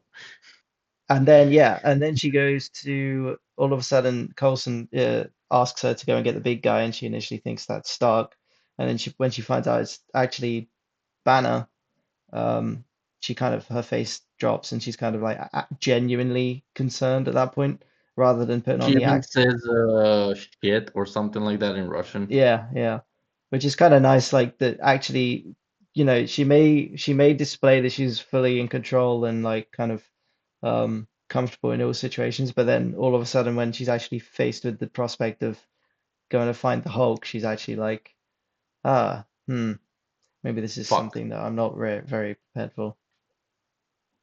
Or dealing with the Hulk at all, like not fighting him. Yeah. Her job is not to fight him, it's to persuade him to join them. Well, it's like the prospect of him potentially turning up when she's talking Yeah, to Banner is like terrifying because yeah, obviously it is. And yeah, and then we cut to Banner. Well, the scene that precedes Banner, which is a little girl running through the streets, and she goes to find someone she's what we think is she's just a girl who's in distress. She's trying to find a doctor, and obviously comes across Mark Ruffalo, who I mean, I guess at this point we don't know who he is, but I mean, it doesn't take yeah. much deduction to figure it out. It does play to their advantage. We don't know this motherfucker. Yeah, yeah. I mean, we technically never seen him before in the MCU, so like, I guess based on the conversation we've just seen with Natasha and Coulson, we can assume, but there's probably a little bit of doubt. So anyway, Yeah. yeah, the little girl takes him to this little hut and then just disappears through a window, and he kind of realizes that something's up, maybe, and that's when we see Natasha turn up again. And she's in her like much more comfortable attitude again. She's probably putting this on. Well, I mean, she's definitely putting this on because we see what happens later on. Um, when she's worried that he might actually turn. Mm-hmm. And yeah, she kind of tries That's not too, huh? to soothe him a little bit. I I do love his first line when he sees her is, "Ah, you brought me to the edge of the city. Smart." Yeah, yeah. It's kind of Yeah. like, you got me. Nice. To be fair, that is a pretty shoddy move or like stupid move in terms of because he knows he's at the edge of the city, it can mean you can be like you're taking him away from causing damage. Why? So you're prepared for a fight. Well, I think it's probably just like just in case because obviously if he wasn't at the edge of the Well, yeah, city, that it would be we know catastrophic. it's just in case, but from his perspective, somebody pulls you to the edge of the city, Well, Yeah, I and you think know that's you the can become the idea. Hulk. He's realizing Mm, what happened. He's realizing he just realized what happened in the red flag that he missed, essentially. I don't think yeah. he missed them. I think he just ignored them trying to help people. Well, yeah, I think it's one and the same because he's trying to he's more focused on trying to obviously help this potential sick person, and he's not necessarily paying attention to the idea that actually we're we're headed towards the edge of the city. Could it possibly be that someone is trying to get me here intentionally? Um, Obviously he's not thought about that, and then obviously, like you say, Rangi, when he realizes, he Even if kind of he is like, did, even if he great. think about it, he would be like, maybe it's just a family at the edge of the city. Like he Yeah, needs to yeah. take a Well, gamble. Obviously that's Do I possible. trust that it's a random family that needs help at the edge of the city, or do I just suspect somebody wants me No, there? I'm not saying he well, should have not Yeah. gone. I'm saying he obviously Oh yeah, no, no, realizes no, very no, no. But quickly. that's kind of what's in his head. Yeah, I think it helps a lot that it was a child leading him here, so Yes, his guard was probably yeah, down. definitely, yeah. way more down than usual. Because even if he was an adult, if they explained my child is sick or any like they just need to play on his heartstrings to get him to help a sick person. It doesn't matter where. the reason he's ignoring them is because he's trying to help people. Because if it was, oh, help just a random sick person from an adult, he'd be like, hmm. It's actually I'm really just saying that interesting. because he points out, you like he found he runs into Natasha. He knows that she's not sick or anything, so he immediately realizes, Shield or somebody wants me here. And they brought me to the edge of the city. Well, They're I preparing think for a I fight. think the indication was when the child just climbed out through the window. Yeah, Well, yeah, but it solidified it the moment he laid eyes on Natasha. I think the conversation is just really interesting as well because it's a nice they do this a lot throughout the film where they keep hinting towards the idea that Banner has some kind of way of keeping the Hulk at bay. And he mentions here, Natasha says to him, for a man who's supposed to be avoiding stress, he picked a hell of a way to settle, a hell of a place to settle. And he says avoiding stress isn't the secret, which is kind of like, oh, really, isn't it? I thought, I, from what we know about the Hulk in history of the character, It's high BPM. it's yeah, but it is essentially like, well, it is avoiding stress, isn't it? No, I thought that was, whereas he's completely contradicting that in one of his first lines, um, which is just interesting, and then it makes you think later on when there's a few more moments where there's like potential close calls. He continuously references how it's not what you think necessarily. Like I don't necessarily have to be avoiding stress or pointy things or whatever it is that he talks about. Or anger or anything like that. Yeah, so it's It's something a little bit more. There's more to it than what we maybe suspect. It helps a lot that this is the first time since the Incredible Hulk movie that we actually yeah, are catching back up with Banner. Yeah, especially because in that film it was a lot more simple. It was more like he had a little watch on that showed his BPM, like you say, Leo. It was like, if it gets too high, shit, I'm gonna turn into the Hulk. If it's low, then I'm fine. It was kind of like yeah. really Actually, simple. the beats per minute explanation like kind of solidifies this because you can be angry without having a high heart rate Yeah, or stressed. yeah. But this is like Yeah, but they're different kinds of anger. this is like a lot more of vague way of Yeah, explaining things, which makes it a little bit more interesting to think about. And it's kind of simmers on in the background as well, the whole film. Every time he's on screen and something kind of stressful happens, you're kind of on edge, wondering what is it that actually makes him turn into the Hulk. But yeah, then we get the rest of the but it does get conversation. pointed out as well a lot. Like with Cap, it gets pointed out like I wouldn't be here if I couldn't handle pointy things. Yeah, And with Tony being like, "What's your secret? Bung of drums, huge bag of weed. Like, how do you keep a lid on it?" yeah, yeah. That's the thing. They reference it a lot, and he is kind of very, very reluctant to talk about it with any detail. But I'm yeah, also a huge fan of the way you turn into a giant green rage monster. yeah, Yeah, yeah. But yeah, and then we get the rest of this conversation where Natasha is basically explaining that Shield want Banner to come in not as the Hulk but as himself so that he can track the cube, which is obviously, as we already heard, emitting gamma radiation, which obviously Low makes level sense. gamma radiation, yeah. Yeah. And it's And apparently, Fury even highlighted it. It was like yeah, that can be harmful. yeah. She even says in this scene that it's so low that they can't trace it, and so they need basically the number one expert on the planet, Yep. and that is Yep. obviously Dr. Banner. Yep. Because that's something that's always kind of consistent with the Hulk. Bruce Banner is the guy for gamma radiation. Yeah. And it makes sense. It doesn't mean it isn't cheap as well in the context of this film. makes sense that they would just want him, and they aren't necessarily trying to actually, you know, covertly bring the Hulk out. It does. We can actually believe them that when they say they only want Banner because of his connection to gamma radiation and expertise in that area and stuff like that. The fact that they found him so quickly indicates they've known where he is for Yeah, a while. I'm But inclined to that trust, believe Nat when she says we never lost you. yeah. Yeah. but that's the thing. It also kind of makes it hard to believe them or trust them when he pretends to rage at her and she calls off the fucking squads around the fucking house, and he's like, "Just the two of us, huh?" So they Well, are but lying to him. But like, what I, is she I, I, supposed to do? yeah, I also think It would have shown faith. I no, would argue it would have been a much stronger character development if I, she was I, actually alone.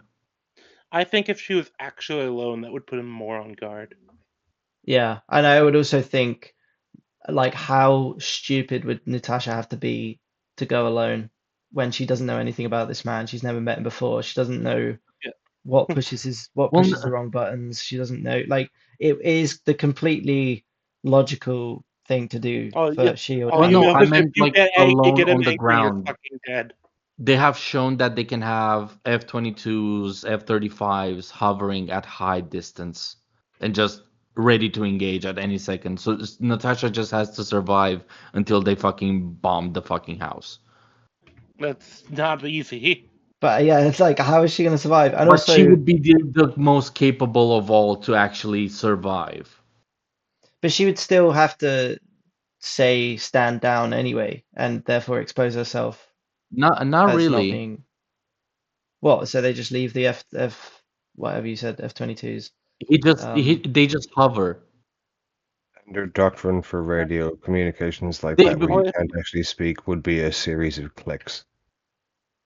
yeah, they would have like a silent signal for attack or Yeah. stand down. Because the whole point is you want to gain his trust. I still think though, like Banner clearly doesn't have a problem with the fact that there are other people there because he probably suspects that obviously she's not on her own because why would she be Well, that yeah, no, stupid? he doesn't have a problem with it. Well, But no, the issue lies Ruffalo Banner in trust. doesn't, but Northern Banner would have, Yeah, yeah, and they are supposedly planning for Northern Banner, but they get Ruffalo Banner. yeah. Although apparently Joss Whedon's first choice for Banner was Mark Ruffalo, so he obviously had that in mind from very early on. yeah. And And obviously the that's one of studio those agreed. weird things with the Incredible Hulk where it's kind of it's like it's in this at this point it was kind of in this weird sort of like Which is Hulk it are you? canon, is it or rather or it's is it What canon, kind is of it, Hulk?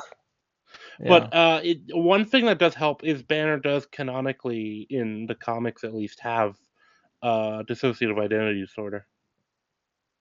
Not only Banner, but a Hulk as well, to a degree. Well, yeah, because Yeah. Hulk is one of the personalities. Yeah, I'm surprised they haven't done Grey Hulk instead of Doctor Hulk or Professor Hulk That's in what I would anything. have done. Yeah, that No, would have been a perfect in Joe Fixer between. would Like, be interesting, and you couldn't have Mark Ruffalo play him; it wouldn't work. So Yeah, he's yeah, definitely not the actor for Grey Hulk. actually, no, he would be because Grey Hulk is like a fucking mafia boss. Like he's yeah, in control. he's Yeah, also cold, ruthless, and violent. Yeah, Yeah. I yeah, yeah. I don't even think Well, I Mark wouldn't say Ruffalo is that violent. He's Ruffalo. less violent. It's just when he needs to be violent, he's brutal. Yeah, I just don't see Mark Ruffalo trying to play the Grey Hulk personality well, going There well. are, I would say, from his range that we've seen in just the Avengers, he does have the range for it. I Yeah, think this yeah, but film is perfect for his version of Banner. I don't think he's Yes. necessarily done a very good job in any other film. Definitely not to the if extent that he does in this one. well, it It is feels like an they let. issue with the. It is an issue because of his condition. Like he cannot fucking emote with his mug, which is kind of important for an actor. it also feels like they had more of a they had his reins a lot more in this movie versus most of the other appearances of Hulk or appearances of Banner. Like eventually they did just turn Bruce Banner into Mark Ruffalo. Yeah, Essentially, yeah, they did. Yeah, same thing with Tony No, Stark. worse than that. They turned the Hulk into Mark Ruffalo. Yeah, I was Yeah, just about to that say is the issue. the Hulk is now basically. I mean, obviously we've seen the trailers for the Spider-Man film. He looks like Actually, yeah, it he looks looks like like he's normal like Hulk is kind of Avengers. going to be back, but I don't know. It's since God, basically let's hope since this so. film, he's But not how would been. that? uh, th- Now a bit of a tangent with Hawkins, the Spider-Man trailer. How the fuck does that fit in with the timeline? How the fuck does anything fit in with the timeline at this point? Does Well, he to be their even fair, have the timeline is Spider-Man kid? just has been the most Does he even consistent have out the of all of kid in them. Spider-Man, or will they be ignoring that? I think that is being completely ignored. I haven't seen any evidence to Wait, what is suggest being completely ignored? Scar, She-Hulk. his child Yeah, from yeah, She-Hulk. Oh, Is it Scar? God, yeah. yeah. Scar, yeah. yeah. Well, is the Cringe new name. Spider-Man actually in the MCU or is it Sonyverse? No, it is MCU technically. Yeah. So What is why being the in? fuck is the Hulk back to its Avenger 2012 version?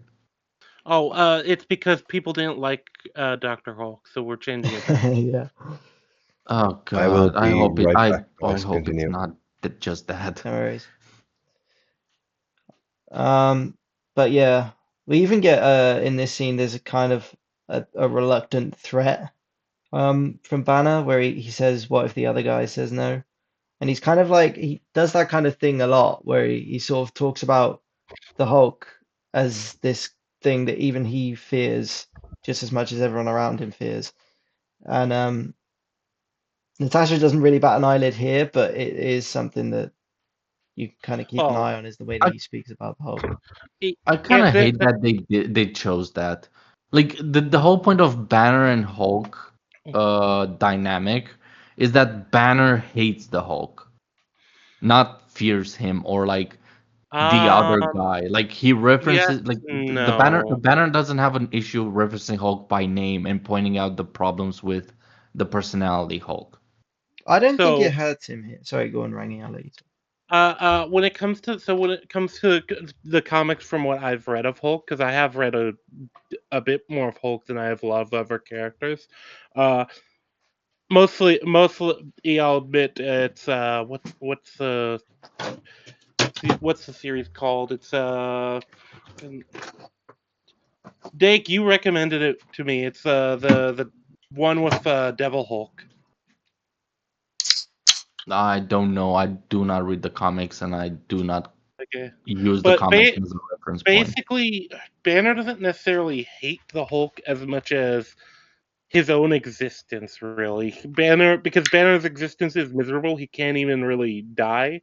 He could constantly does. It's like the Hulk obviously causes trouble and hurts people, and he can't really control that. But Banner is essentially somebody who is worn down by the world. He doesn't really, but it's a lot more complicated than him hating the Hulk. Yeah, I Well, I actually my like this reference to version that is the anyway. early 2000s cartoons and especially the new one.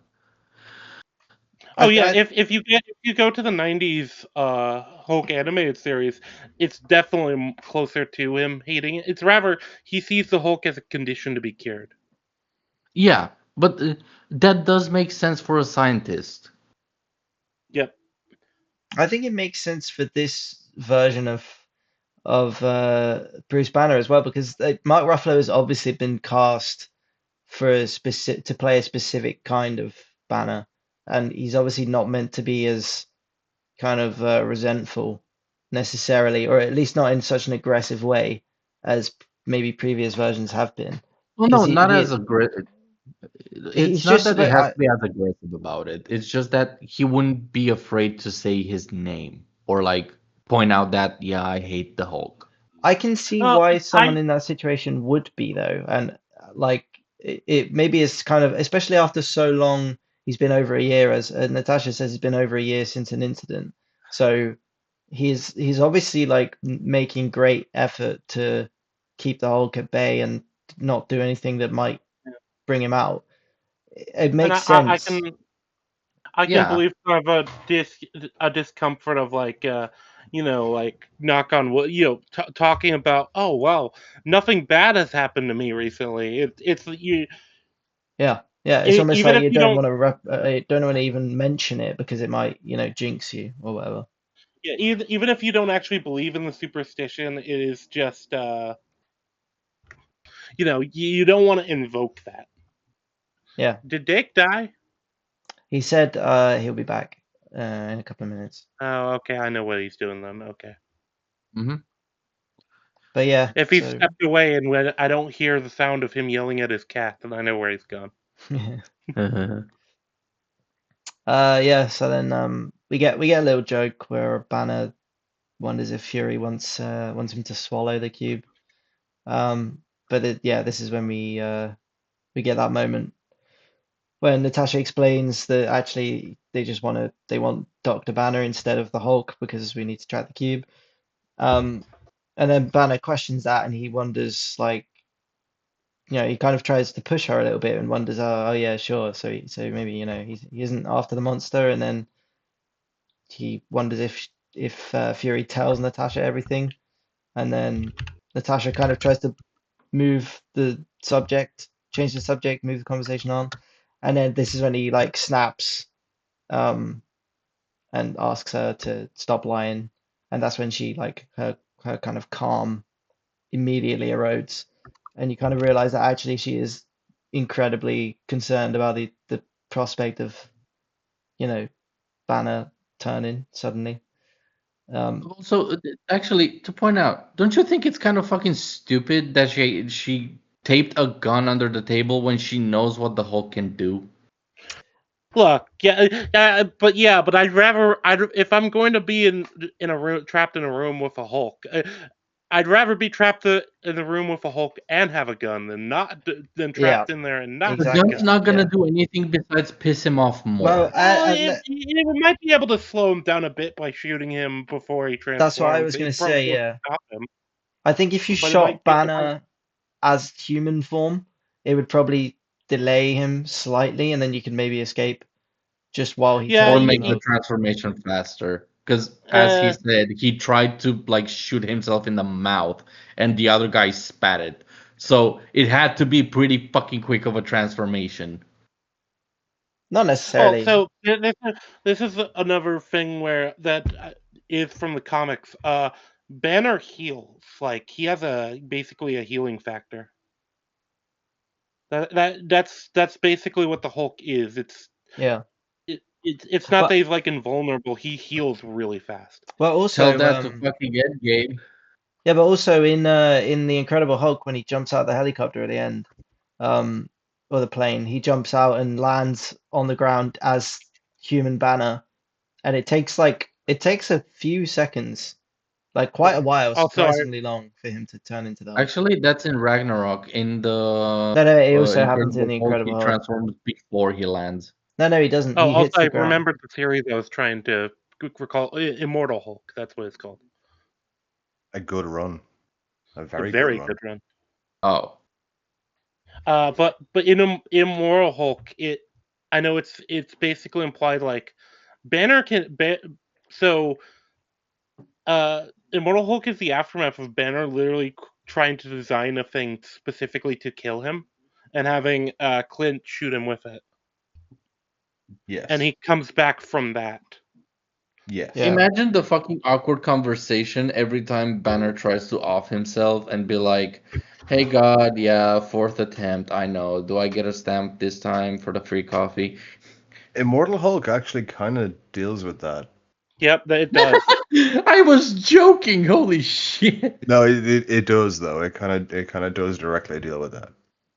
Yeah, Fucking hell. it's I think generally we're supposed to assume that the Hulk is unkillable, like outright, and nothing. Yes. Like even if he gets defeated or like slowed down He significantly, has he been will killed eventually multiple heal. times and come back. Yeah. Yeah. In It, all of Hulk canon, now I'm not the biggest expert, as again I said earlier, I'm a much more of a DC guy than a Marvel guy, but I've read a lot of Hulk over the last few years to catch up. And as far as I can tell, the only thing that can actually kill Hulk is basically the same as Wolverine. It's kind of Age. eventual old age and degradation. Yeah, that makes sense. Nobody's ever truly gone. Well, the only Hulk that really dies per se is the Maestro, and that one is a case of just lack of decent sustenance and, well, degradation. Like no Yeah. other Hulk really dies exactly. That's the impression I get from especially the MCU films. He's never Before ever threatened to a before significant degree. chat before chat and commenters come after me for that one, I do specifically mean iterations of Bruce Banner. I don't mean like random other Hulk man or Yeah. this dude was Red Hulk for an episode or an arc. Like that, no, I mean Banner. Yeah. I'm just being clear. Like when I say iterations of Hulk, I mean, you know, Yeah, I think that's fair. I mean, yeah. Obviously in this context we're Well, obviously talking about the, Banner anyway. technically there is another iteration where the Hulk dies by Thanos, basically using the Time Stone on him to turn him into fucking dust. But yeah, same thing as that, a. that might do. We don't know if actually that if Hulk Well, could die of actually, old age. technically, the Infinity well, Gauntlet in we the we MCU do. was the Hulk. We kind of do because we see Maestro, which is meant to be an alternate future version of Hulk, and Oh, okay. he does die not only from old age, but like it is Starvation. a age starvation are both a factor. Okay, that's interesting. So In the old man Logan universe, the part of the reason, maybe half of the reason the world is such a wasteland is like the Hulks have just fucking destroyed everything. Wait, isn't that the same fucking comic book line where the Hulk eats his own fucking kids to sustain sustenance? Yes. Oh Jesus. god. Jesus. Eats his rape babies, to be specific. Oh, Wow. okay. Well, Hey man, anyway, back to the movie. I didn't write the book, okay? It's not on me. Anyway, That is back to the horrible. movie. And But you are people the say man who told me about it, so I still blame you. Yeah, that's fine. Spider-Man has the worst I, fucking comic book. No. There's the Hulk. there's some Oh, terrible stuff in there's comics. worse out there if you look for it, believe me. Reed Richards as well. Jesus fucking Christ. What is with Marvel's obsession of turning Reed Richards in the worst fucking creation ever made in history? The thing about it is so many people don't understand Reed as a character. That's why. Well, Like no, it's more simple than that. It's a writing issue. The yeah. character the character is supposed to be just the smartest man fucking imaginable. Okay, fine, whatever. In the Fantastic Four was what, 50s for the beginning? 50s, 60s, 70s, even into the early part of the 80s, all that meant was make up random bullshit and it doesn't matter. Yeah, it is It a was only, huge problem of across all writing when you make a character who's supposed to be the most intelligent man alive and yeah, you're a retard. It's it's incredibly this difficult. it's the same thing that people like to point out with the iterations of Batman. It's like he has the no gun and no kill rule. But what about when the time he had the gun and had the kill rule? Okay, yeah, but what about the fact Reed is supposed to be the smartest man in the universe and that's how he wins all the time, Yeah. despite the fact Or he's routinely depicted as being an absolute fucking retard. or the Supreme or Perfect Iron Man or whatever the fuck, where he has that silver symbiote fucking Iron Man suit. Like, why did they have to make him a dick? Why? He does not need the money. He could have made that fucking thing free, and nobody. He would have just gained more popularity and more people buy his shit. But that's the thing. They ruined Reed by making him what he is. Like he is essentially human surviving Jor-El. If you need a scientific solution, he's got it. He's got it. Doesn't matter what it is, he's got it. uh, And if he doesn't have it, he'll make it up. Makes it like imagine you have like Deadpool's meta fucking knowledge or like power. Like you understand that you're a comic book character, and as you go through the pages, you realize, oh, I'm the smartest man in this world. Fuck. Well, there's the difference, right? So if you discount Bruce Wayne and Lex Luthor, then the next smartest man in DC is literally Mr. Terrific. Isn't Mr. Terrific actually the smartest? It's debatable. Complicated. No. I think debatable is the right word. Is it? He's Now probably I'm the most falling here, like but I remember directly scientific, like applied intelligence. Yes, he probably is. Bruce and Lex are more. tactical. I was gonna say all round. Well, that's the thing. There's a clip from one of the newer animations of DC where like Lex Luthor, Batman, and Mr. Terrific have to like complete puzzles to like quote unquote escape, and Lex wins, but that dooms him, and somehow it basically ends with Mr. Terrific being like, oh yeah, who do you think made the list of who's the smartest people? Well, Basically that's true. trolling the creature that absorbed the Lex Luthor. They are top three. I think next is either Brainiac 5 or Detective Chimp. Wouldn't uh wouldn't technically what's his face? Uh Darkseid be technically the smartest out of everybody? Well, no. If Darkseid was that smart, then he'd win.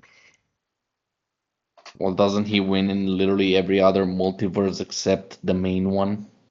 Yeah, it's almost like he has some kind of problem, as though the That's kind of what I'm alluding as to. as though the gods of the gods won't allow Darkseid to win. Right. Maybe we Back to should Avengers. yeah. So we'll yeah, we all know how the rest of that scene goes anyway. Yeah, Banner then obviously calms down a little bit and sort of smart. Well, he doesn't even calm down because he's not even angry in the first place, kind of point.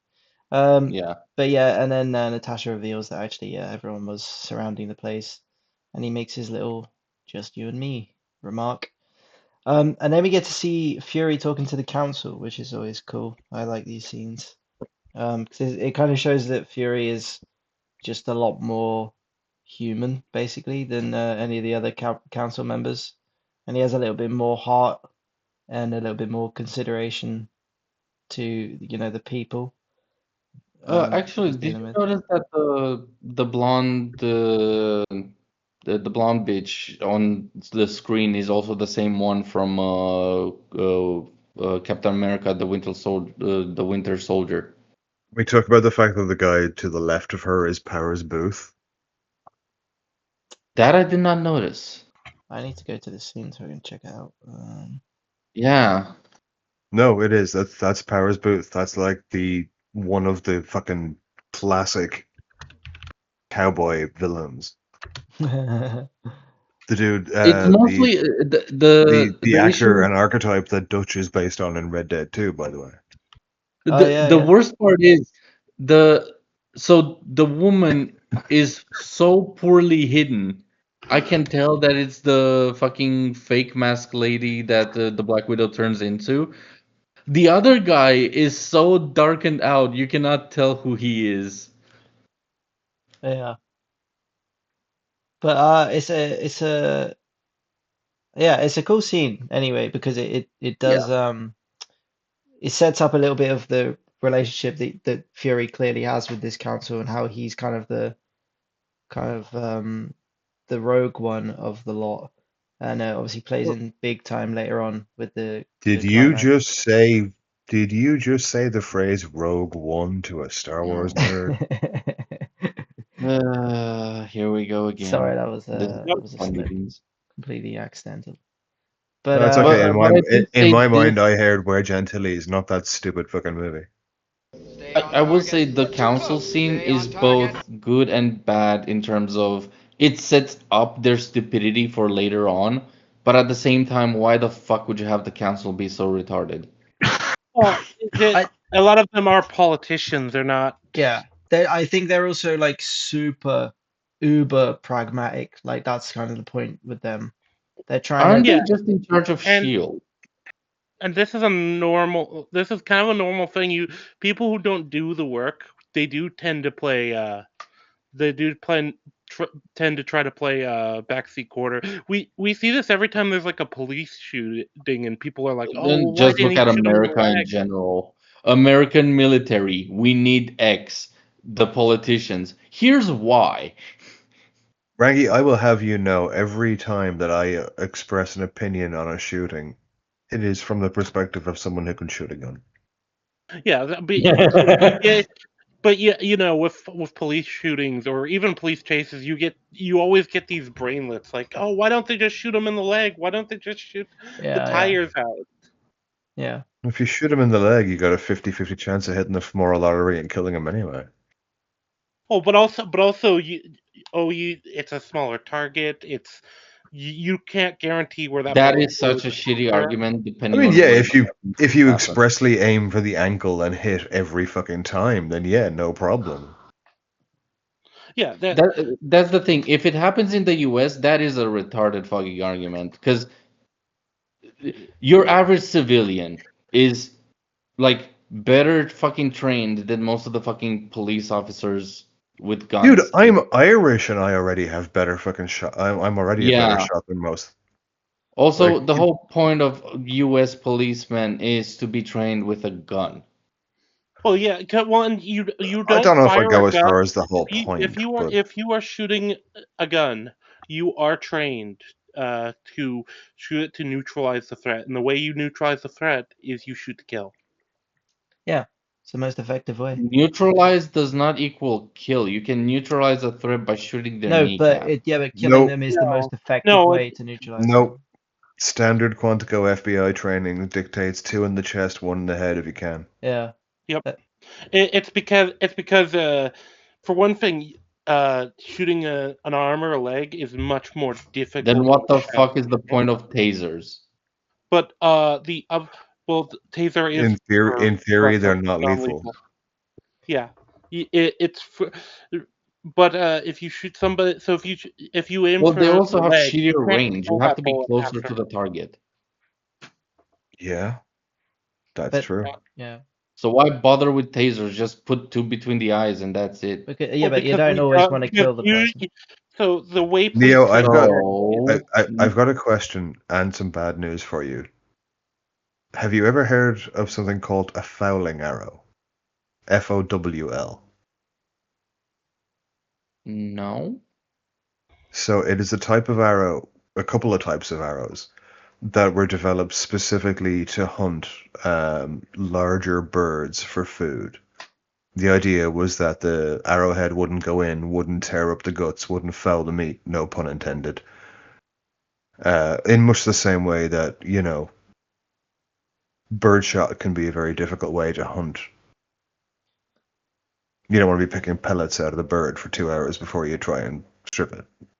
Mm. The point being, you don't necessarily always want to, well, especially when you're dealing with humans, it's not necessarily always the best thing to do to kill them without asking any questions first, if you know what I mean. Like, well, Well, no, yeah, the point was that a fouling arrow is literally a big, blunt, heavy head. It's meant to deliver maximum kinetic damage with minimum So just fire penetration. the yeah, slug beanbag slug rounds.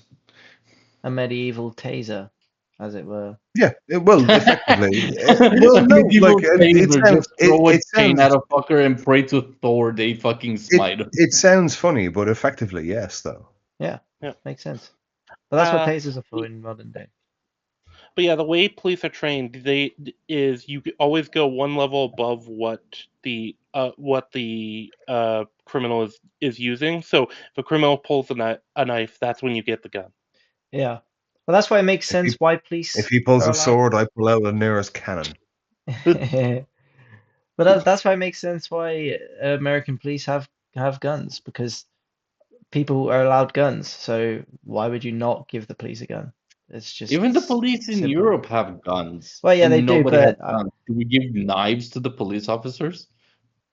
mm, Not ours. We've started. Yeah, but if I No, remember, no. you guys have a lot more restriction. Like I've talked to some Brits about this, and what they usually do is they have like specific designated police officers that are yeah, we armed. have armed police. Yeah, we don't have like not every policeman has a It firearm. depends by the country, but Britain, to be honest, in recent years, you might as well give them fucking foam knives.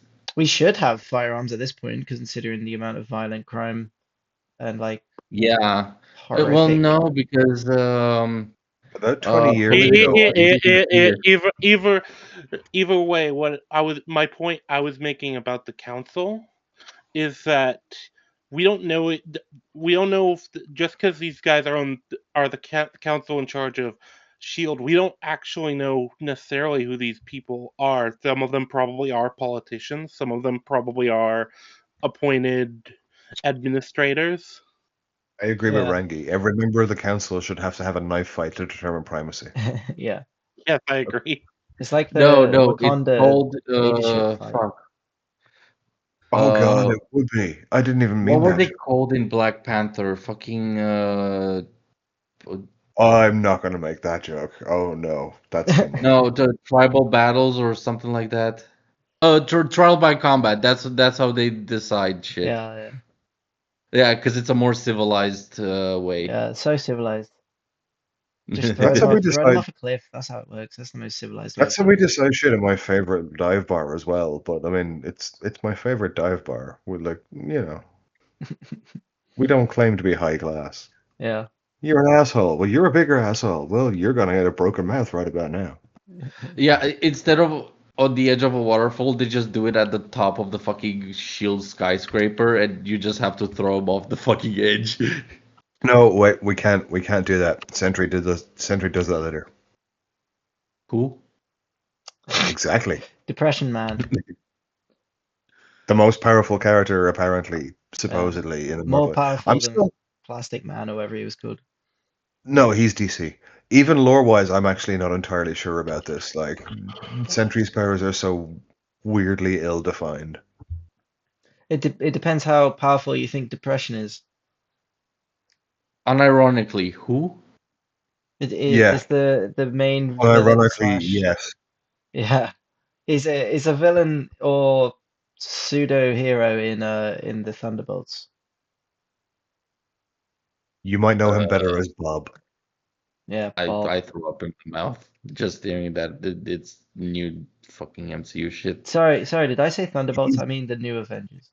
he's Marvel's modern answer to Superman, Yeah, except Kryptonite isn't his weakness. His weakness is literally his own his own mental illness. it's That's it. great. It's Like really excellent. he We came full circle. Asperger's is the fucking like evolutionary state for humans. he accidentally flips the wrong switch in his brain, and he turns into his own. And I'm not kidding, like literally, I do mean literally, his own archenemy. Like he is his own archenemy. It just depends how pissed off or depressed he is. Yeah. Jesus fucking Christ. Yeah, and his entire character arc is I'm super depressed already to begin with. Yeah, Imagine he's if a it was weaponized paralysis demon. That is what he is. If imagine if imagine you're if at that all was Captain Marvel and it was that time of the month. if you're at all familiar with like the Hal Jordan Parallax story, imagine Hal just on the verge of turning to Parallax, and any day could go either way. Yeah. It's truly riveting stuff. Jesus Christ. But yeah, the we have the council scene. Fury is like trying to explain to them that it's not Asgard that are threatening them. It's just this individual called Loki. And For the record, boys, we're approximately 20 minutes into this movie. yeah, we're really speeding through. Only 2.5 hours, more than 2.5 hours. There is no way we're not even No, getting halfway tonight. Like we we're can We've go. only been basically, Yeah, streaming for 3 hours. we can go That's for really as long nothing. as we want. Yeah, I don't mind when people want to finish. If you get fed up or you get too tired or whatever, just let me know. I got an energy drinks and I got fucking energy to go. I even got whiskey. Yeah, I would love to keep going, but I have work in the morning, so I have a reasonably hard out in like just under an hour. that's fine. Just let me know, That's and fine. we can if we can all just finish then, and then we'll pick this up another time. Because Yep. Sure. that's fine. Worst Yeah. Yeah. case, we can It's up to splice you them guys. I can together. keep going. I'm a little tired. Had a long night last night, so Rangi, you're meant to be typing this so I can translate it for you so you can save your voice. What are you doing? You're doing it all wrong. I realize now we discussed this before you actually joined the call, so you weren't there for that. I Oh yeah. didn't get the memo. No, But I'll yeah, I'll just finish D&D in 4 hours. 6 hours later. it went longer than I expected. That's what Really? she said. A you game of D&D went longer Hey, than I'm expected. not the DM. It's not my fault this time.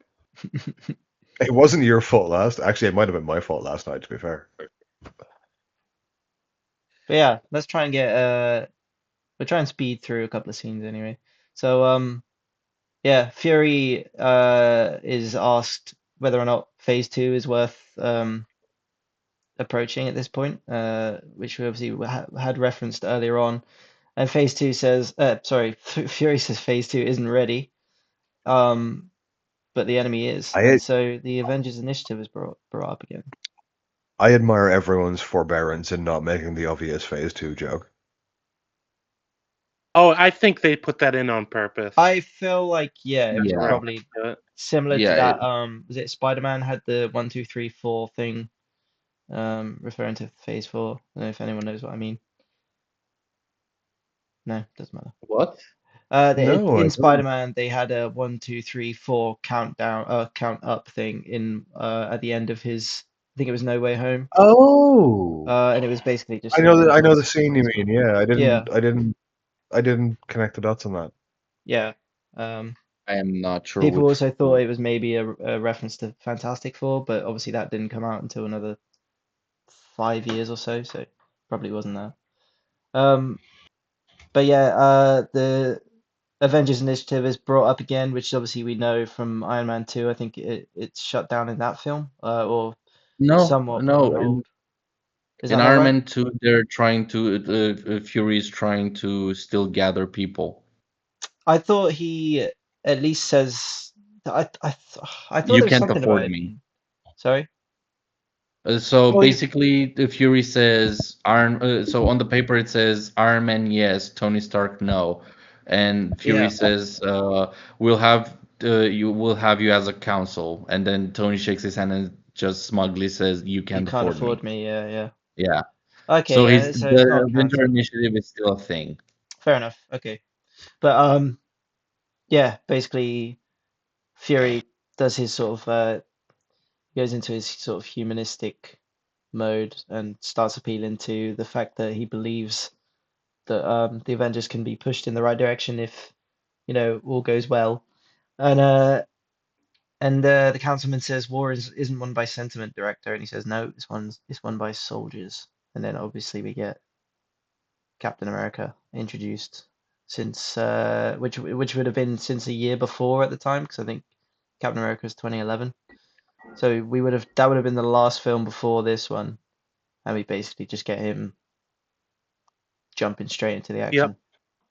Um, yeah, and we get a kind of flashback as well from the end of that film where he obviously does his big sacrifice and puts that big jet into What the do you guys ice. think of the flashbacks, actually? In this case, I think it's fine because it's a case of like you might have had somebody who maybe they watched Thor but they didn't watch Captain America, or maybe they watched Iron Man and they watched Captain America, but they want. I think it's fine. And I think they use them very. They don't spam them too much. Yeah, I No, they're agree. pretty Get like sparing. 3, 4 flashbacks. They are pretty quick, but it's weird that they give explanations for Cap, despite him having his own movie. They do not give explanation for Tony or Thor, despite Thor being the weaker of the three movies. I think in Tony's case, he is basically the only reason that this is all happening in the first place. So I feel Yeah, like if you yeah, haven't seen Iron Man, then that's kind of on you at this point. So yeah. you don't But need to be you can make the introduced to. same argument for Captain America, considering Thor is the weakest of the big three that have their own But movies before this, but Cap gets flashbacks. I'm sorry. His password is strongest Avenger. What? yeah, what Thor's? Yeah. Yeah. No, his password is Point Break. Oh, that's right. Yeah, it is. Yeah, he thinks his strongest Avenger, Yeah. and it's Oh, you're not. right. Yeah, Tony. Yep. Okay, my bad. But Well, to be fair, there is an argument to be made between Hulk and Thor, at least in the MCU. I kind of agree with Tony though. I think Hulk is pretty much indestructible, so therefore must be the strongest Avenger. In Well, technically, comics, Yeah. so is Thor. comics is definitely Hulk. Yeah, oh yeah. Movies, there's probably an Depends argument. which time frame. In Avengers, sure, Hulk is the strongest out of all of them. In Age of Ultron, there's an argument to be made for Thor. But Th Thor can In be killed. in Can he? Well, Well, like Loki gets killed. So Well, yeah, but it takes Thanos. Loki yeah, survived bullets, and if Loki, a fucking frost yeah, giant, but can, guys, Thor would. it's also literal canon to Asgard that they can die, stay dead for an extended period of time, and then come back smarter. What? yeah. But Yeah, this is Odin lore, by the way, which is canon to Asgard. well, I okay, don't care if it's that's canon or not. Is it in the movies? but yeah, What okay. was But it, then 12, let's 12 days hanging on the tree with one eye gone? Sorry, 12 days impaled on the tree with one eye gone. Yeah, that's with the mythology. Yeah. Yeah, that's Yes, the mythology, not MCU. but no, Thor 1 and 2 make direct reference to the mythology. they do, yeah. But Well, yeah, that's the thing. It becomes inconsistent in Ragnarok because in Ragnarok, Asgardians die like they're fucking humans. Well, not uh, really, no. Odin seems to elect to die because he's old and tired. It yeah. doesn't Well, seem no, to be I'm like mostly mean the required. It's more others. like I'm retiring, so bye, boys. He just does a Yoda basically. He just says, "I'm Yeah, gonna but yeah, see he ya." just pulled the Yoda slash That would Obi-Wan. be so fucking funny to have Anthony Hopkins doing that when 900 years. Yeah, Fuck off, you know the line. yeah. It- But I'm also referred like besides Odin, Loki, and Thor, everybody else is like the most mortal human possible as an Asgardian. yeah, there's character. There Not, are Si- characters not, that. not Sif. Sif is indestructible up until Loki, and then she loses a forearm, I think. Yeah, man. Loki is It's one of those things great. that always annoyed me with the magic or mythological side of the MCU. It's very inconsistent. Yeah. Yeah, but if we're strictly talking about who's the strongest Avenger out of Hulk and Thor, I think just in the context of the movies, Thor, judging by what happens to Loki, technically Thor can be killed, and he gets blinded in one eye as well, so Well, so can the he's less Hulk. durable than the yeah, but no one ever even The comes whole, close to killing the Hulk. MCU wise, Hulk definitely has the strongest healing of anyone. Yeah, No. MCU who's wise, no. The who's Hulk can. Like, all he has to do is just Oh hold wait, the we have fucking to count. Infinity Gauntlet for too We have long. to count Uh, Wolverine now. I was gonna say Wolverine is in the MCU too now. So Yeah, Yeah, Wolverine and Deadpool are in the MCU now, and those but motherfuckers are damn like dead as they might immortal. heal quicker than the Hulk, but they're definitely not as durable as him though. no, that's true. The They're not Hulk is as so difficult to damage. Wolverine is literally encased in metal Well, that cannot be Oh destroyed. no! Well, his remember, bones if are you encased if in you metal. piss His off the flesh. Hulk enough, he can shatter the planet. Well, yeah, but is that the MCU Hulk? Uh, Because remember, the MCU Hulk you see, cannot I want to say no because there's no direct reference, but I'm also remembering Thor restarting a star, Yeah, that's what I'm kind of Yeah, getting at. that's Like yeah. the Hulk could And not Hulk is meant to be withstand stronger than gamma him in the movie. radiation from the stones. Yes, he could. That wasn't the gamma. It wasn't the gamma that did that. It was the power of the stones and the wish. Like it wasn't. They No, say it's mostly gamma. no, you're conflating two different scenes. They say Oh, that the low-level radiation beforehand is mostly gamma, and he goes, "Yeah, okay, fine. I'm Hulk man. I'm gamma. It's cool."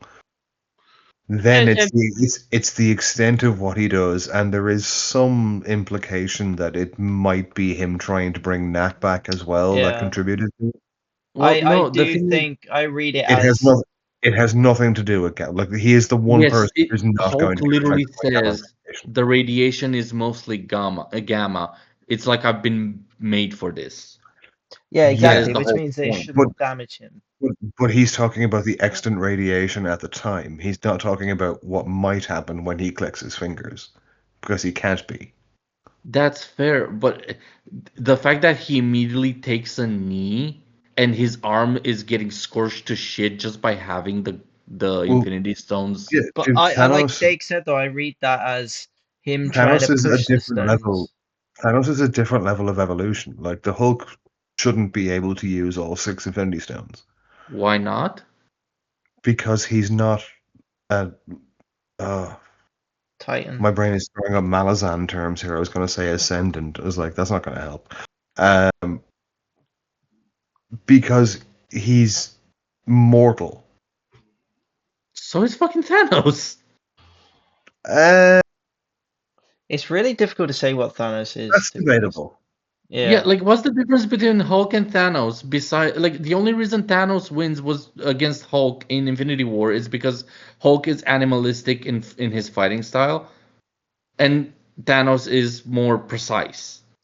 That's Yeah. it. Like there's no other explanation for it because we don't see them No, but dude, go we're not raw talking about power against each other. we're not talking about like how much can you bench, bro. We're talking about what they can take. Yeah. Okay. Thanos is capable of utilizing all the stones at once, and he takes damage from doing it.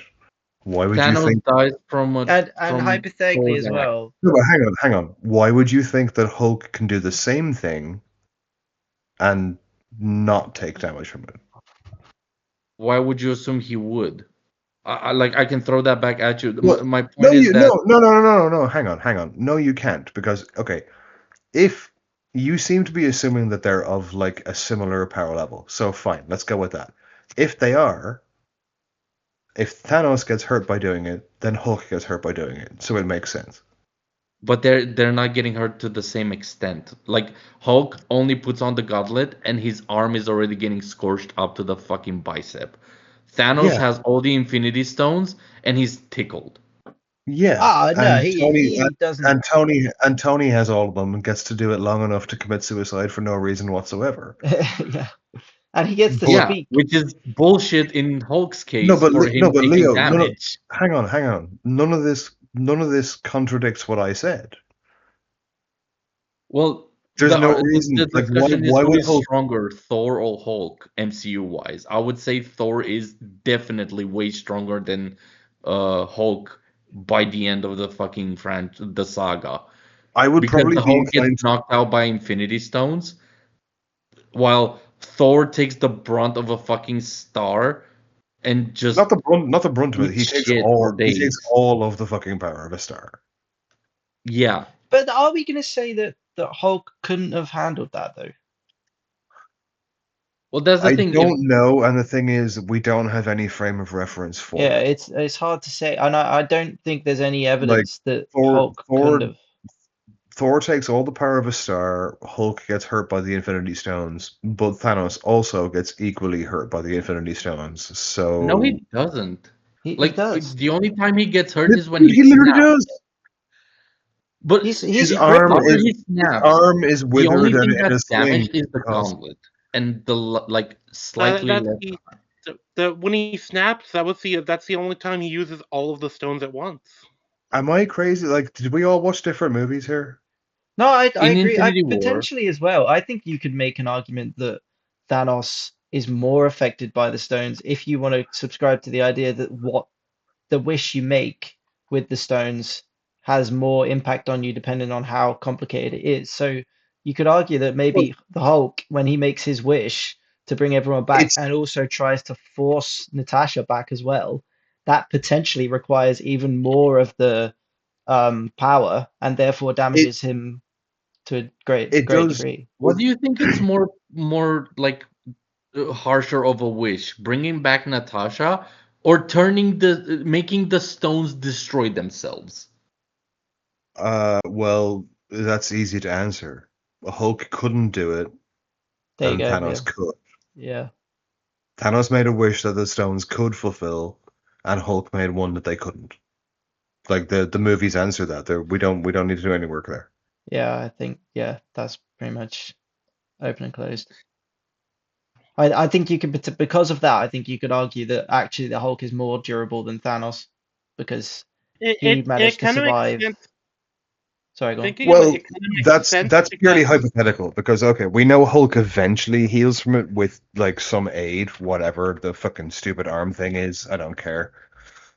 But there's no reason to assume that Thanos wouldn't have also eventually healed from it. Well, my point is more so let's say Thanos and Hulk both end up with the exact same injury to their arm. I know there's no way of knowing exactly how damaged they are, but let's say that it's the same injury to their arm. Thanos's wish was simply to destroy the stones, which obviously, as you said, was successful. Thor's yes, Hulk's wish was to do something that actually ended up being impossible, and yet Well, he it was to still but ended up with. bring back. Why is this? It, Hold on. it Why was is so. destroying the stones possible? Well, it is possible because it happens. But yeah, no, because it No, no, did. no. That is a horrible fucking argumentation because I can say, oh yeah, you just destroy the soul stone in exchange for Natasha. That can happen. But No, but it it didn't didn't happen happen. though. There's no Just source because, for that. well, what do you think it's easier to literally trade a stone for a soul or make the stones well, destroy each other? No, but It doesn't. Okay, I would say so the firstly, you're making two mistakes, right? You're not. I don't think you're entirely understanding what we're saying. And secondly, you don't trade a stone for a soul. You trade the soul for a stone. Well, yeah, but you can. The wish is to trade back the stone for the soul. Yes, and you can't do that because if you did do that, you wouldn't have all six, which would mean you couldn't possibly do the wish to begin with. So yeah, Actually, they don't even have to. Hold on. They don't even have to trade the stone. They don't have to like undo the stone. They just have to get. That's the stupidity with fucking Endgame. They can literally go back in time and get like where when Clint and Nat are on the cliff, they just go back in time. They give Clint the Soul Stone, or yeah, the Soul Stone, and they take that Natasha. no, but Natasha's dead in that instance. Well, in one of the timelines, because guess what? Multiple timelines. Yeah, So which there's one happens. Natasha in the world that sacrificed herself, and everybody else gets their Natasha. Yeah, their Natasha is still dead though. yeah, it wouldn't be the That's not same their Natasha. Natasha. you're making the Gamora argument. Yeah, What do you Yeah. mean? yeah, it would be exactly the same situation. But I think that if it was just somebody dying, I think the stones could bring it back. But the fact that it was the soul was Natasha was the cost of getting the stone. I think that it's kind of a no take back thing. That's what it feels like. The mechanics are treating it like. That's Well, what the they movie try and does. argue. Yeah, It might be the one thing they actually do manage to make quite clear is like if you are the sacrifice for the soul stone, then you're gone. Like that's it, done, game over. No yeah. But comebacks, no that's the takebacks. thing.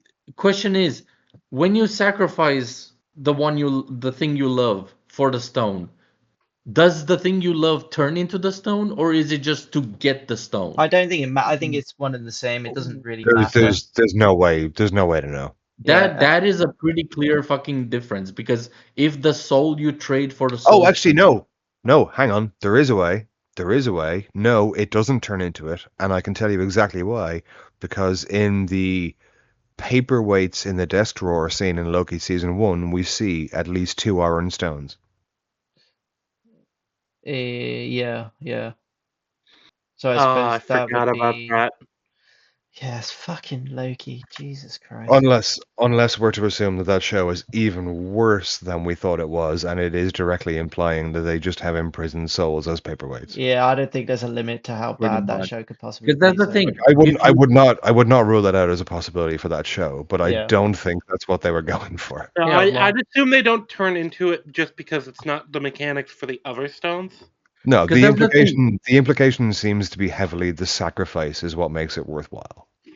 yeah, and Because I that's also the think it thing. just doesn't matter regardless whether it turns into them or it's just replaced by them. It doesn't, Well, that is a pretty significant distinction, but it doesn't because change the result. Even I with don't no, know, no, like no, hold on. It no, does. I see what Leo's saying, but mechanically it doesn't actually make a difference. Well, mechanically it would, because it. Hold on. So if the person, like the soul you trade for the soul stone, turns that soul into the soul stone, yeah, it would make sense why it would be impossible. It's still bullshit because you can destroy the soul stone. But if the person that died doesn't get, it's just a trade. You give a soul, you receive the soul stone that's unlinked to that soul. Does that mean you cannot wish people back from the dead at all? I'd assume you can't wish people back who have specifically done this sacrifice, but the whole thing technically is wishing people back from the dead. That's what the Avengers are Yeah, that's trying to do. basically what they're We have doing. collectively answered this 3 times already, and Oh, we and that's all the said thing this. we've already Either way, we're talking about a different movie. yeah. Yeah. In In any about case, 5 years' time, when in we eventually Avengers, get around to talking about Endgame, we can discuss this further. But for now, we should probably talk about Avengers in 2012. Avengers 2012, technically Hulk is the strongest. Yay, back to Powers Booth scene. Let's go. And yeah, so this is the flashback anyway. We see the flashback of Captain America 2011. And we actually get, I'm pretty sure the scene where you see Steve in the ice, and the guys are like, "Oh my God, this guy's still alive." That is new. Um, I'm pretty sure that's just for this film.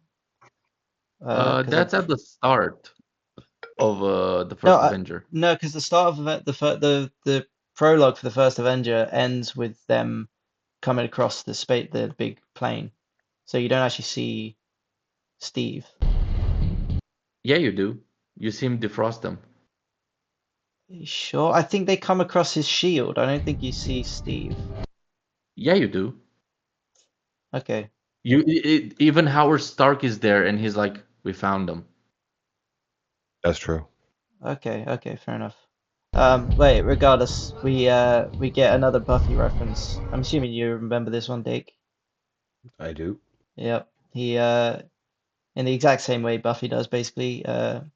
Steve is punching the punching bag and eventually hits it so hard that it comes flying off its hook and smashes into the wall, which And is even for similar reasons. Actually, basically the same reasons. yeah. Oh yeah, it is true. Basically exactly the Wait, same what? reason. Oh It's like yeah, the the Buffy reference. existential should I even still be here kind of thing. Um, yeah, and then Fury comes walking in. This is actually a scene. I'm pretty sure it's at the end of the first Avenger. This scene happens in one way or another. It's kind of edited slightly differently, but yeah, Fury comes in and basically gives Cap the rundown of the mission. And what's kind of cool is that he gives him the same sort of file, but he gives it in a physical form instead of on a phone or on a some sort of high tech Yeah, hologram it thing, suits. Yeah, which is it is. cool. Yeah, It is a nice subtle touch. Yeah, it's nice Uh, and like relevant and appropriate for Cap's character because obviously he's not going to be used to computers and stuff. w- Um, yeah, he basically just says he wants to get him back out in the world.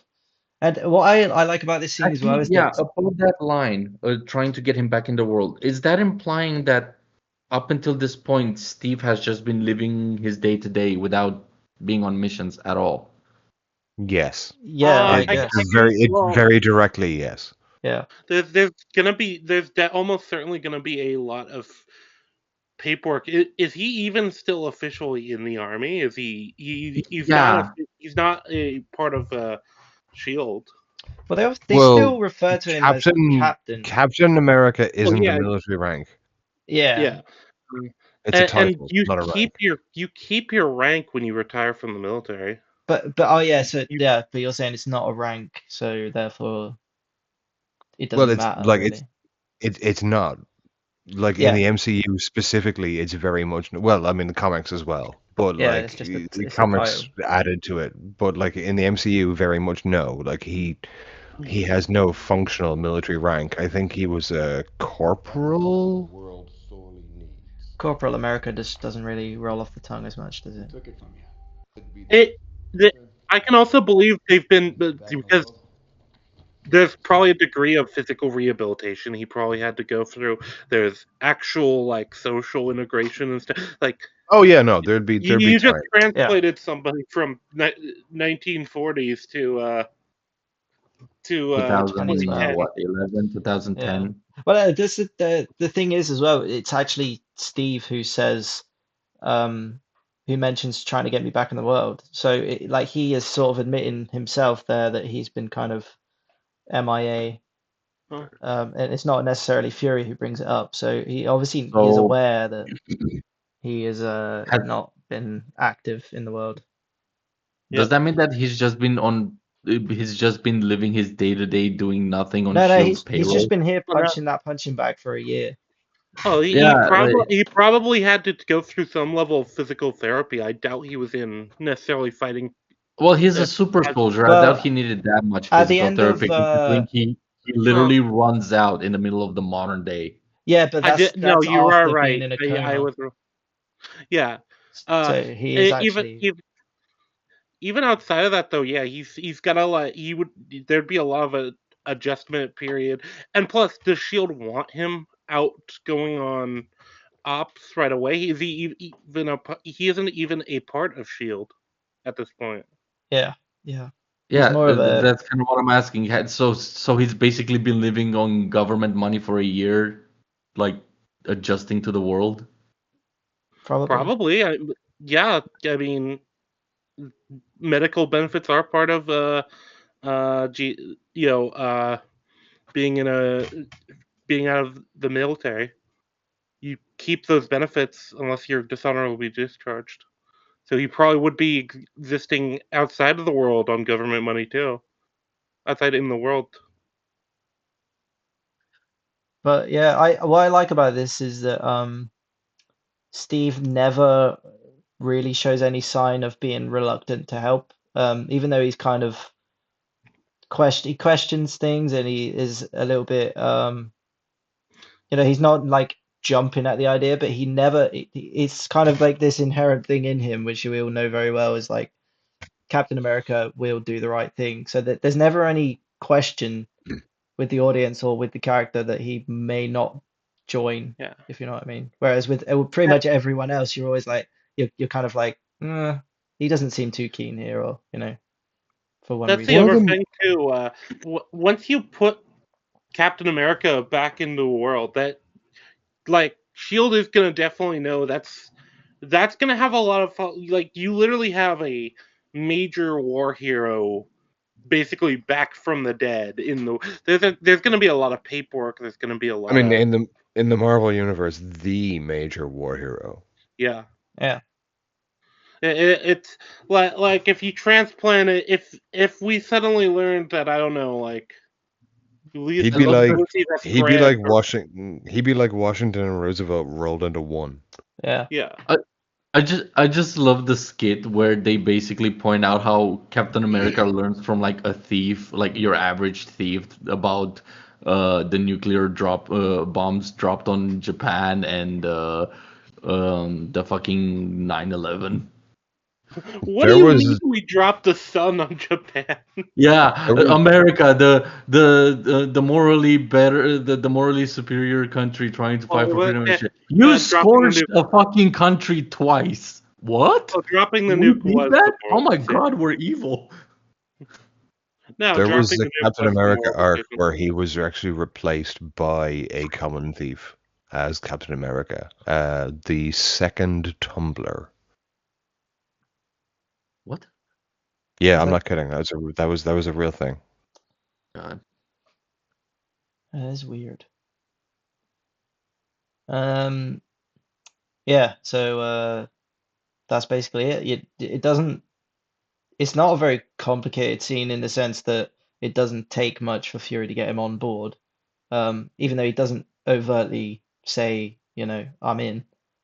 But he does. The last line he says is Fury asks him if there's anything you want to tell us about the Tesseract that we don't already know, and he says you should have left it in the ocean. So it's kind of like an even further hint towards the potential Yep. destructive power of the Tesseract if we didn't already But I do understand it. actually have a qualm with that, because from his perspective, if they manage to unfreeze his ass, what stops anybody else from reaching the Tesseract if they left it there? Well, presumably they wouldn't know where it is.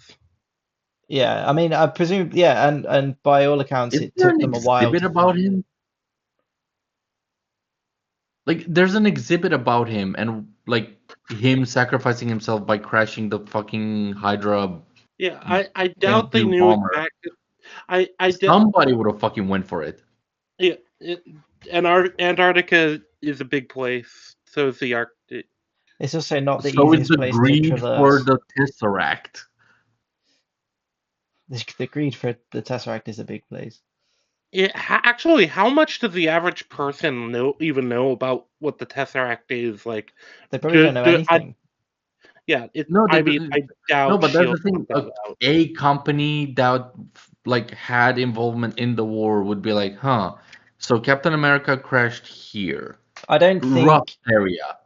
to be fair, I don't think Steve is necessarily. I don't think he would die on the hill that they should have left it in the ocean. He's just saying it's very Yeah, dangerous and you should but probably not have fucked around with it. Yeah, I get that. we It's just probably that shouldn't be he's using it. basically advocating to allow that thing to get in anybody's hands that's greedy enough to go for it. Because Oh, he got Well, rescued. that's what The happens. Tesseract would have been far away from him. Yeah. he's being. It's obviously like a turn of phrase.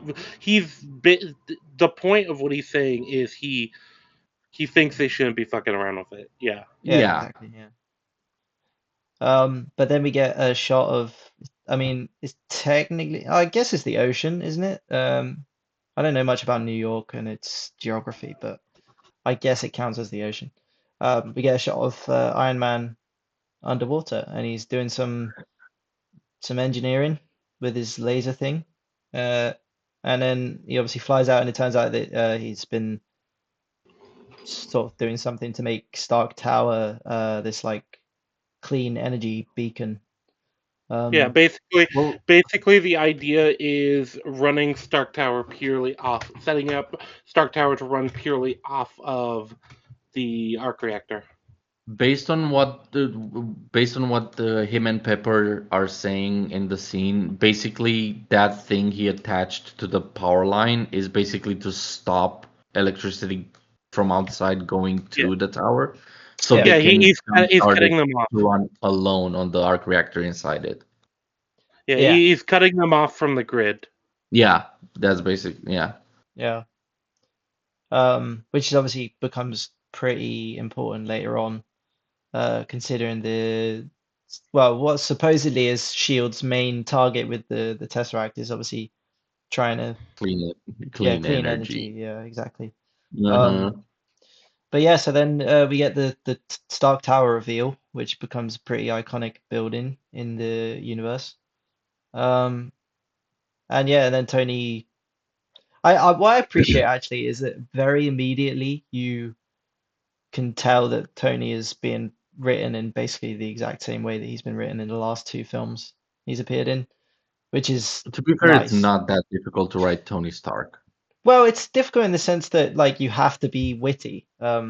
And obviously Joss Whedon is not a stranger to like witty dialogue, so it's kind of if a there match made in heaven.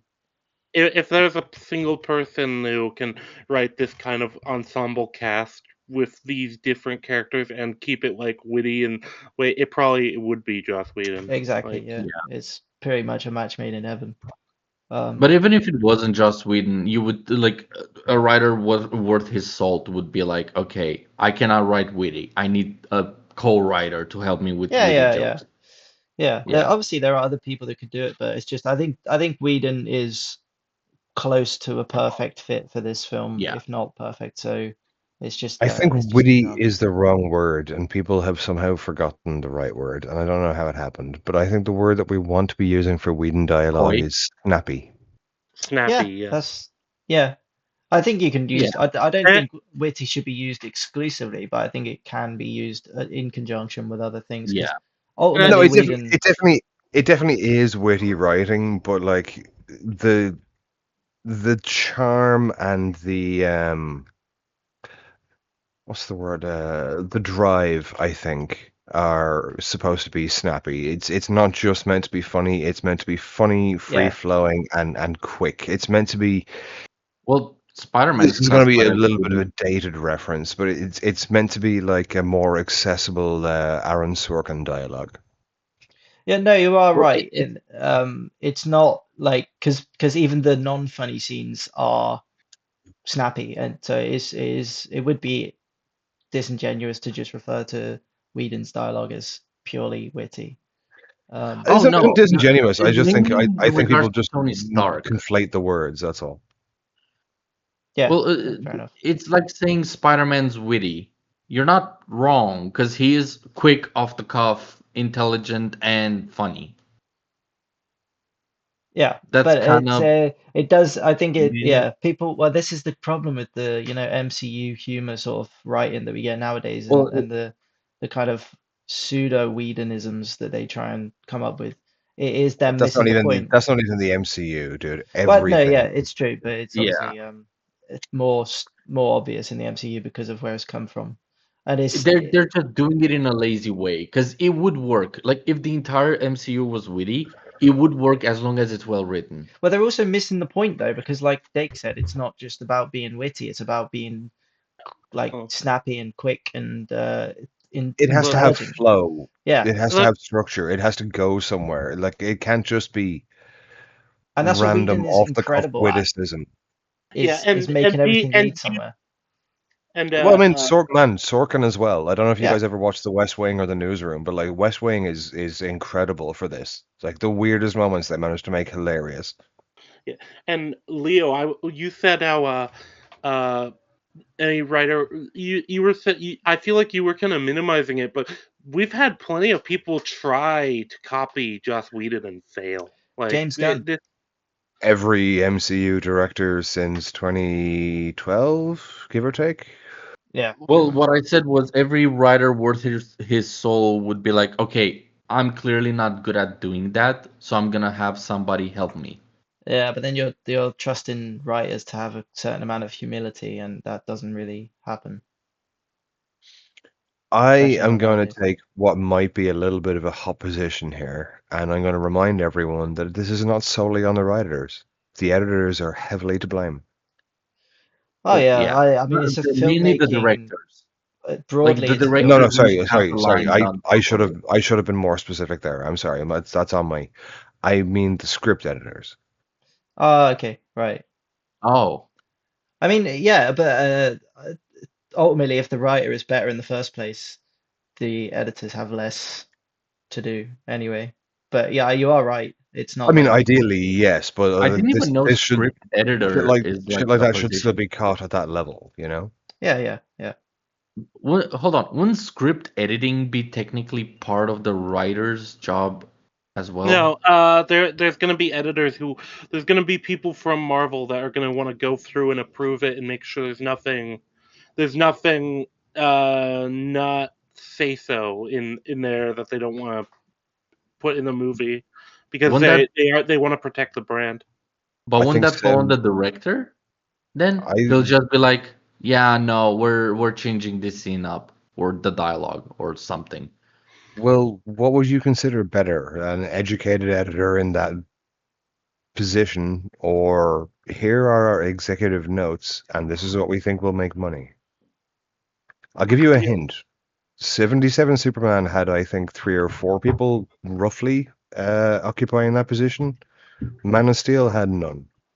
Well, and you're probably gonna want an educated editor for something like the MCU anyway, where you have all of these multiple properties with all this history.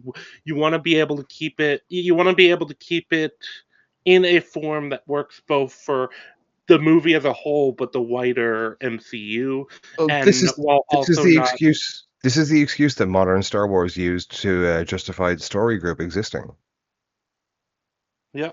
Well, It's like we have an entire group of people who do exactly that. It's like, well, okay, evidence has proven that you don't, but fine, whatever. well, they do. It's just they don't have the educated part of the They educated editor thing. they may get paid for that, but that's sure as hell not what they do. But okay, fine, it's okay. Yeah. Well, I mean, Yeah. yeah, yeah. Also, I think you were advocating for lore keepers there more than editors. Well, that Well, Well, they're in kind of terms hand of in hand. in terms of continuity for a shared universe, especially a spawned Yeah. universe like this, I mean, they are important things, and in the early Yeah. days, they did all have them. Well, it's also It's just not it's not expedient. so much me advocating for it as pointing out it's a thing that did exist and now apparently Well, doesn't, I guess. no, like there's a pretty distinct difference between a writing editor and a lore keeper.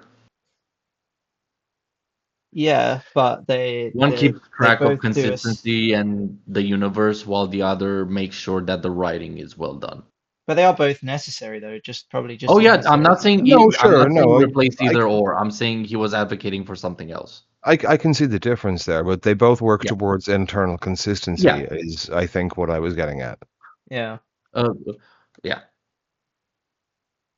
but yeah. So this scene is it basically serves as our introduction to Iron Man, and it would probably serve as the introduction had you not known who he was beforehand. It does a good job of characterizing him and his situation and you know his abilities as Iron Man as well. Um, Maybe get the kind of nice, funny scenes. Like I think somebody referenced it before with um the security breach with Coulson coming in and trying to get hold of him, and he keeps denying him, and then eventually he just turns up. And Actually, there is a bit of a question mark with the security breach. Is Shield Tech like Shield Tech being strong enough to breach Stark security and Stark being able to just fucking basically enter their entire database on the helicarrier? Like, are they yeah, on par with each other, or like is one smarter than the other? I I have always read the way the entire movie shows this as being Tony essentially didn't really see them as a threat. Like he put them yeah, on the same level as I don't know, the FBI or Homeland Security. He didn't consider that they might be more adept than that. Fair and enough. This I also think this his this in universe seems to be his first realization of, oh, oh. yeah. Hang on a minute, they actually can do something against my will. I Well, think No, as that, well. that yeah, is my read, but I do think it plays into his suspicion on the helicarrier later on. fair enough. Yeah, but I think the fact that he can hack into their secret files later on is Well, probably he does make a point of pointing out that it takes time. yeah, but it's also this is Like him directly doing it. Like this is Tony Yeah, no, Stark. Shield are good, but they made him open his eyes. Yeah, That was exactly. a mistake. Yeah. So I Fair think that enough. I think you can kind of wave that away because it's Tony Stark and he's a genius, regardless of Actually, his they technology. managed to hack Jarvis because Well, Tony is uh, effectively like the Bruce or the Lex of Marvel. Yeah, exactly. because technically they actually technically hacked through Jarvis's firewalls because Jarvis was giving him a breakdown like they're getting into our systems and then immediately gets cut off by Coulson on the phone, and then we get the line of the live model decoy. Well, that's obviously meant to be a throwaway gag. Like that was just meant Well, to be an Easter egg. yeah, but that means Shield can technically hack into Vision. Um, it Well, would definitely give them a leg up on doing it. Yeah, that might explain some of Vision. but Vision is also not just technology because he's powered by the Mind Stone. So Well, The might still be a let's power hold off on source. the Vision conversation because Yeah, yeah, that's gonna yeah, get lengthy very that's a quickly. topic for another day. yeah, okay. It's more So like yeah, but we get a nice another callback as well with the I don't like to be handed things thing because that comes up a mhm. lot in previous films. That was nice. Um, yeah, I like that line. Guys, I apologize, but my hard out is about 4 minutes out, so I'm gonna have to kill it now. That's fine, no worries. That's fair. We But can. you This guys, is not a bad place to stop, to be fair, because it's about to start getting a little bit more well, exciting. you guys don't need to stop on my account. No, no, no. I mean, I like have to Rangi's consider waking Wi-Fi up tomorrow. is out as well, so I think it's fair enough Oh, to. damn. It's literally 4 a.m., so It it's not the is. end of the world. I was trying not to Uh, think.